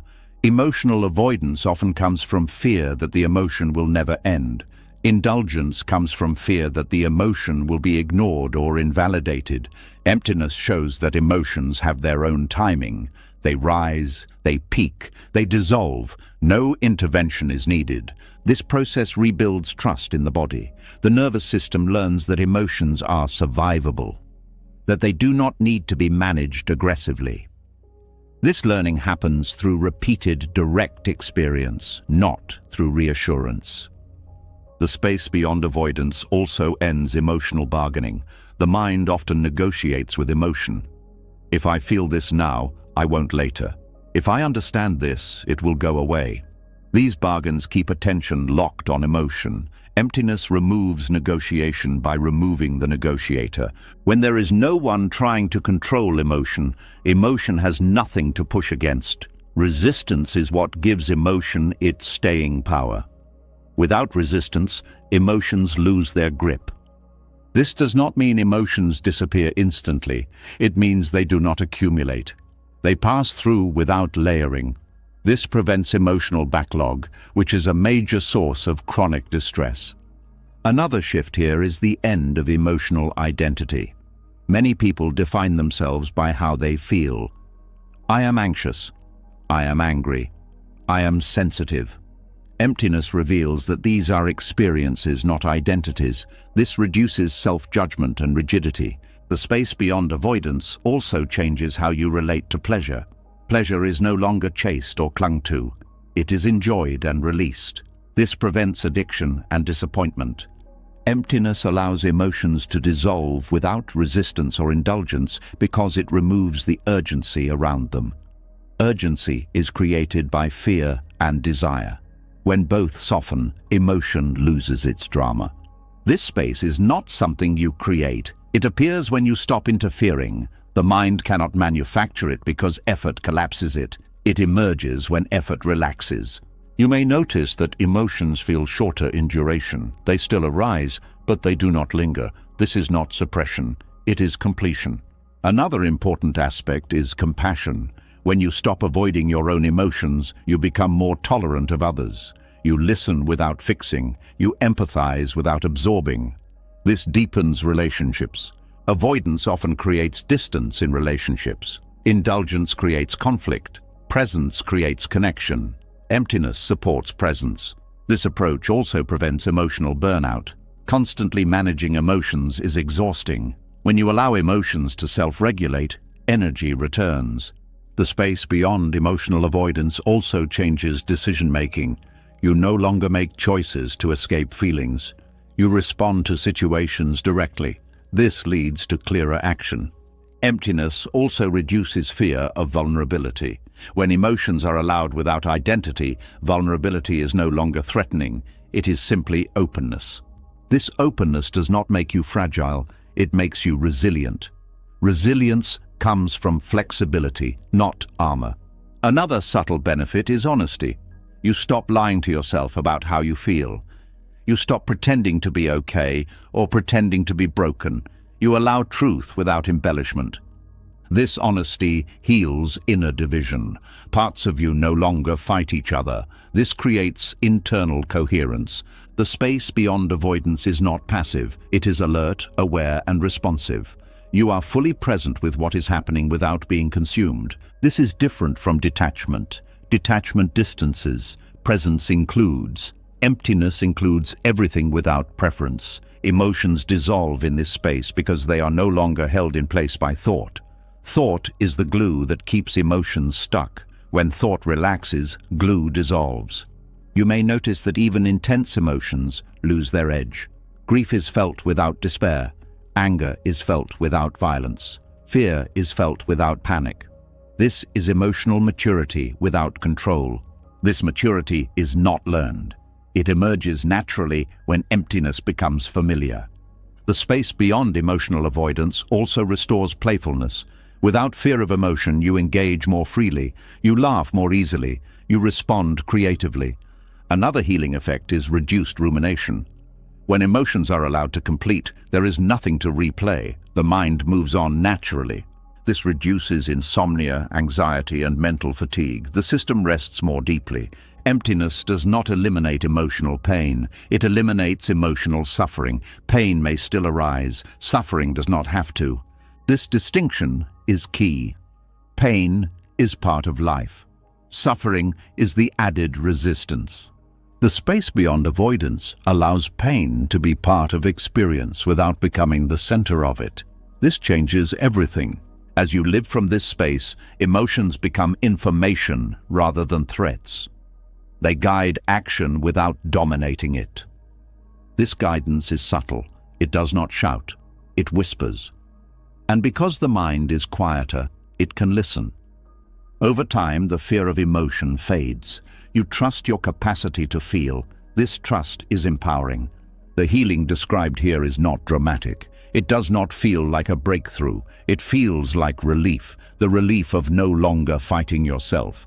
And in that relief, emotions are finally free to do what they were always meant to do: move, communicate, and dissolve.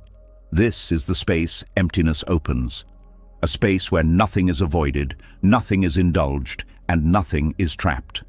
A space where experience flows, life breathes, and healing happens quietly, without effort. As emotions are finally allowed to move without being avoided or indulged, another pattern becomes visible. A quiet tightening, a background urge to manage what might happen next. Even when nothing is wrong, the mind prepares, plans, monitors, adjusts. This is the reflex of control.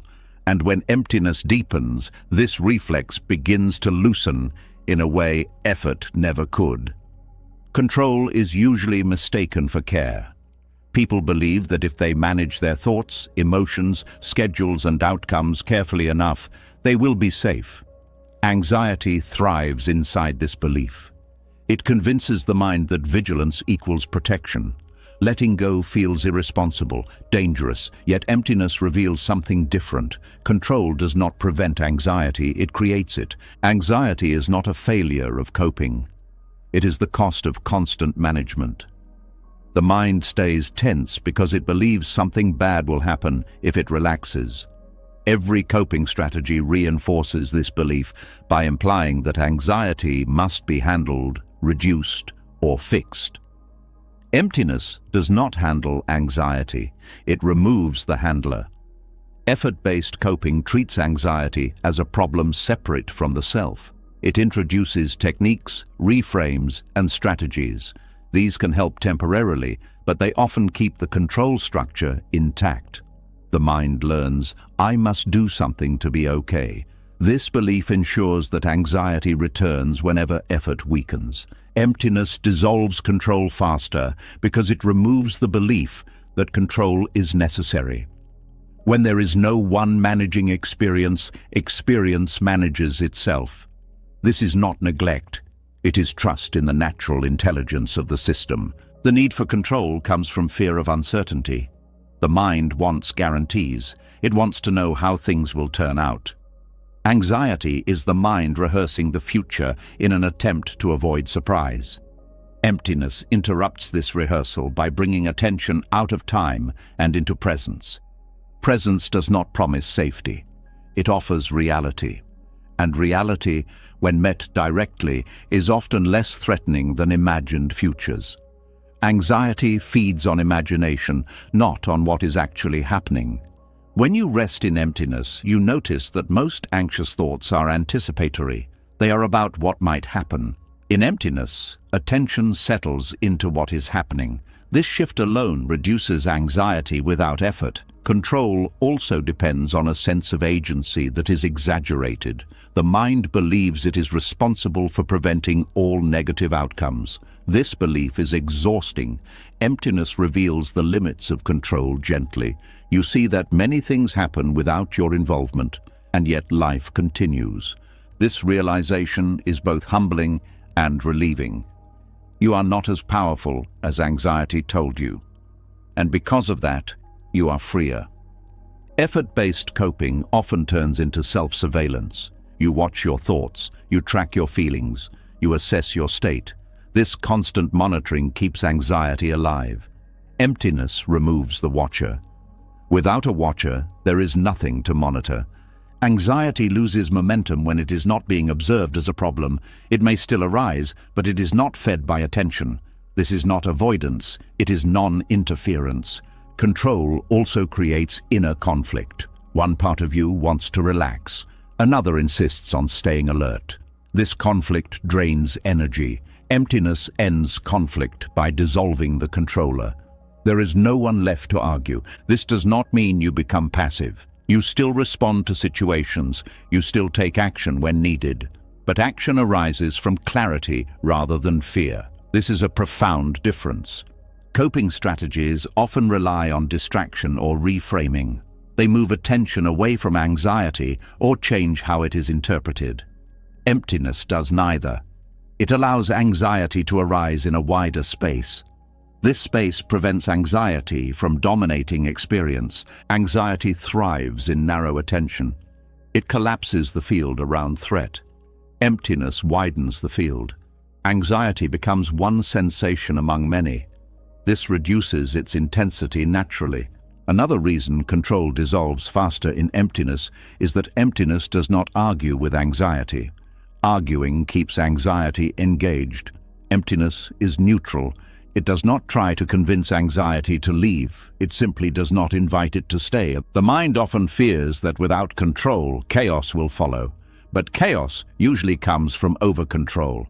When systems are rigid, they break under stress. When systems are flexible, they adapt. Emptiness cultivates flexibility. You are not locked into plans. You respond to conditions as they arise. This responsiveness is more reliable than preemptive control. Control also creates tension in the body. Muscles tighten, breath shortens. The nervous system stays activated. Emptiness allows the body to downshift. This physiological change is crucial for anxiety healing. When the body relaxes, the mind follows. This sequence cannot be reversed through effort. You cannot think your way into relaxation. You can allow your way into it. Effort-based coping often treats anxiety as an enemy. You fight it. You resist it. This battle reinforces anxiety's importance. Emptiness does not fight. It includes. Inclusion is powerful. When anxiety is included, it loses its oppositional role. It is no longer something to defeat. It becomes an experience that comes and goes. Control also maintains the illusion of permanence. The mind tries to lock in good states and avoid bad ones. This is impossible because experience is always changing. Emptiness aligns with impermanence. It does not try to freeze anything. This alignment reduces anxiety because anxiety is often fear of change. When change is accepted, fear softens. Another aspect is trust in uncertainty. Emptiness does not remove uncertainty, it removes the demand to resolve it. This demand is what creates anxiety. Uncertainty becomes tolerable when you stop requiring certainty to feel okay. This tolerance grows through experience, not belief. Effort-based coping often fails under intense anxiety because effort collapses under pressure. Emptiness does not rely on effort, so it remains available even when anxiety is strong. This makes emptiness a more reliable refuge. You do not need to remember techniques. You do not need to do anything. You simply stop interfering. Stopping interference is not a decision, it is a letting go. This letting go can happen even in the middle of anxiety. Control also fuels self-blame. When anxiety persists, you think you are doing something wrong. Emptiness removes this narrative. Anxiety is no longer a personal failure. It is just an experience.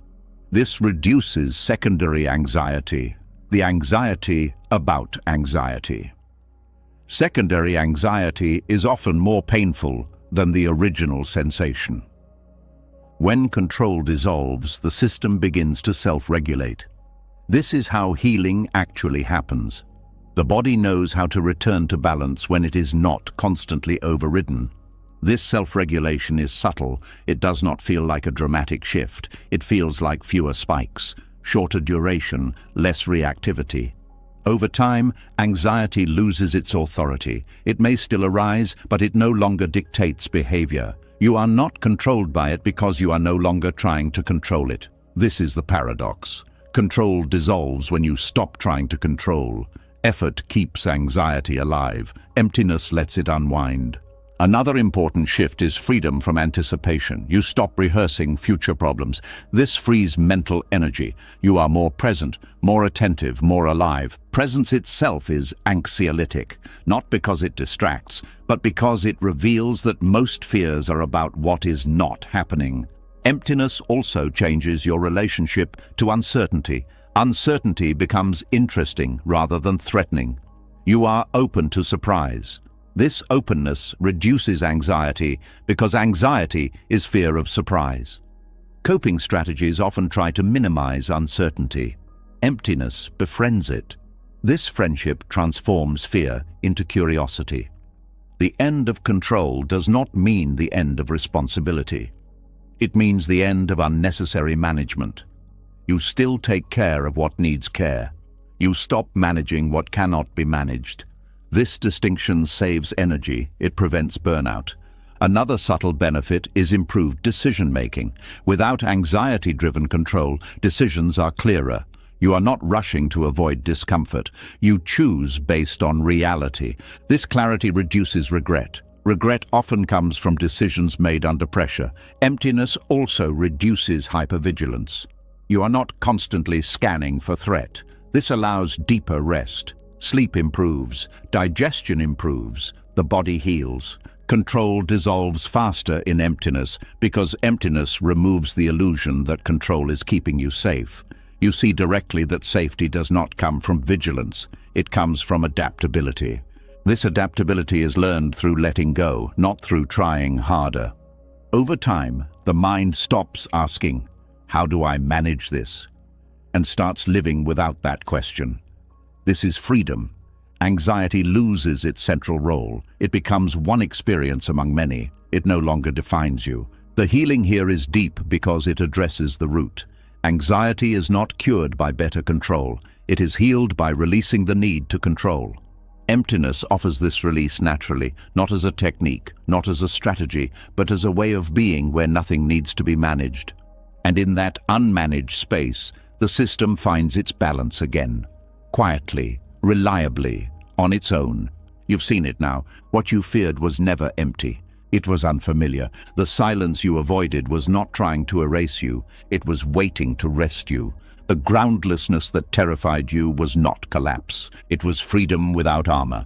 Emptiness was never the absence of meaning, identity, love, or life. It was the absence of struggle, the absence of chasing, the absence of needing to be someone else before you could be at peace. When the noise fell away, you didn't disappear, you softened. When control loosened, life didn't break, it carried you. When wanting fell silent, happiness didn't vanish. It stopped running. The space you feared did not take anything from you. It gave back what effort had been covering all along. If something in you recognized this, even quietly, leave a comment with the words, "I chose the space." Not for me, for yourself. And if you want to keep exploring these places the mind avoids, but the heart remembers, subscribe to the channel and stay with us. There's more here, and you don't have to walk it alone.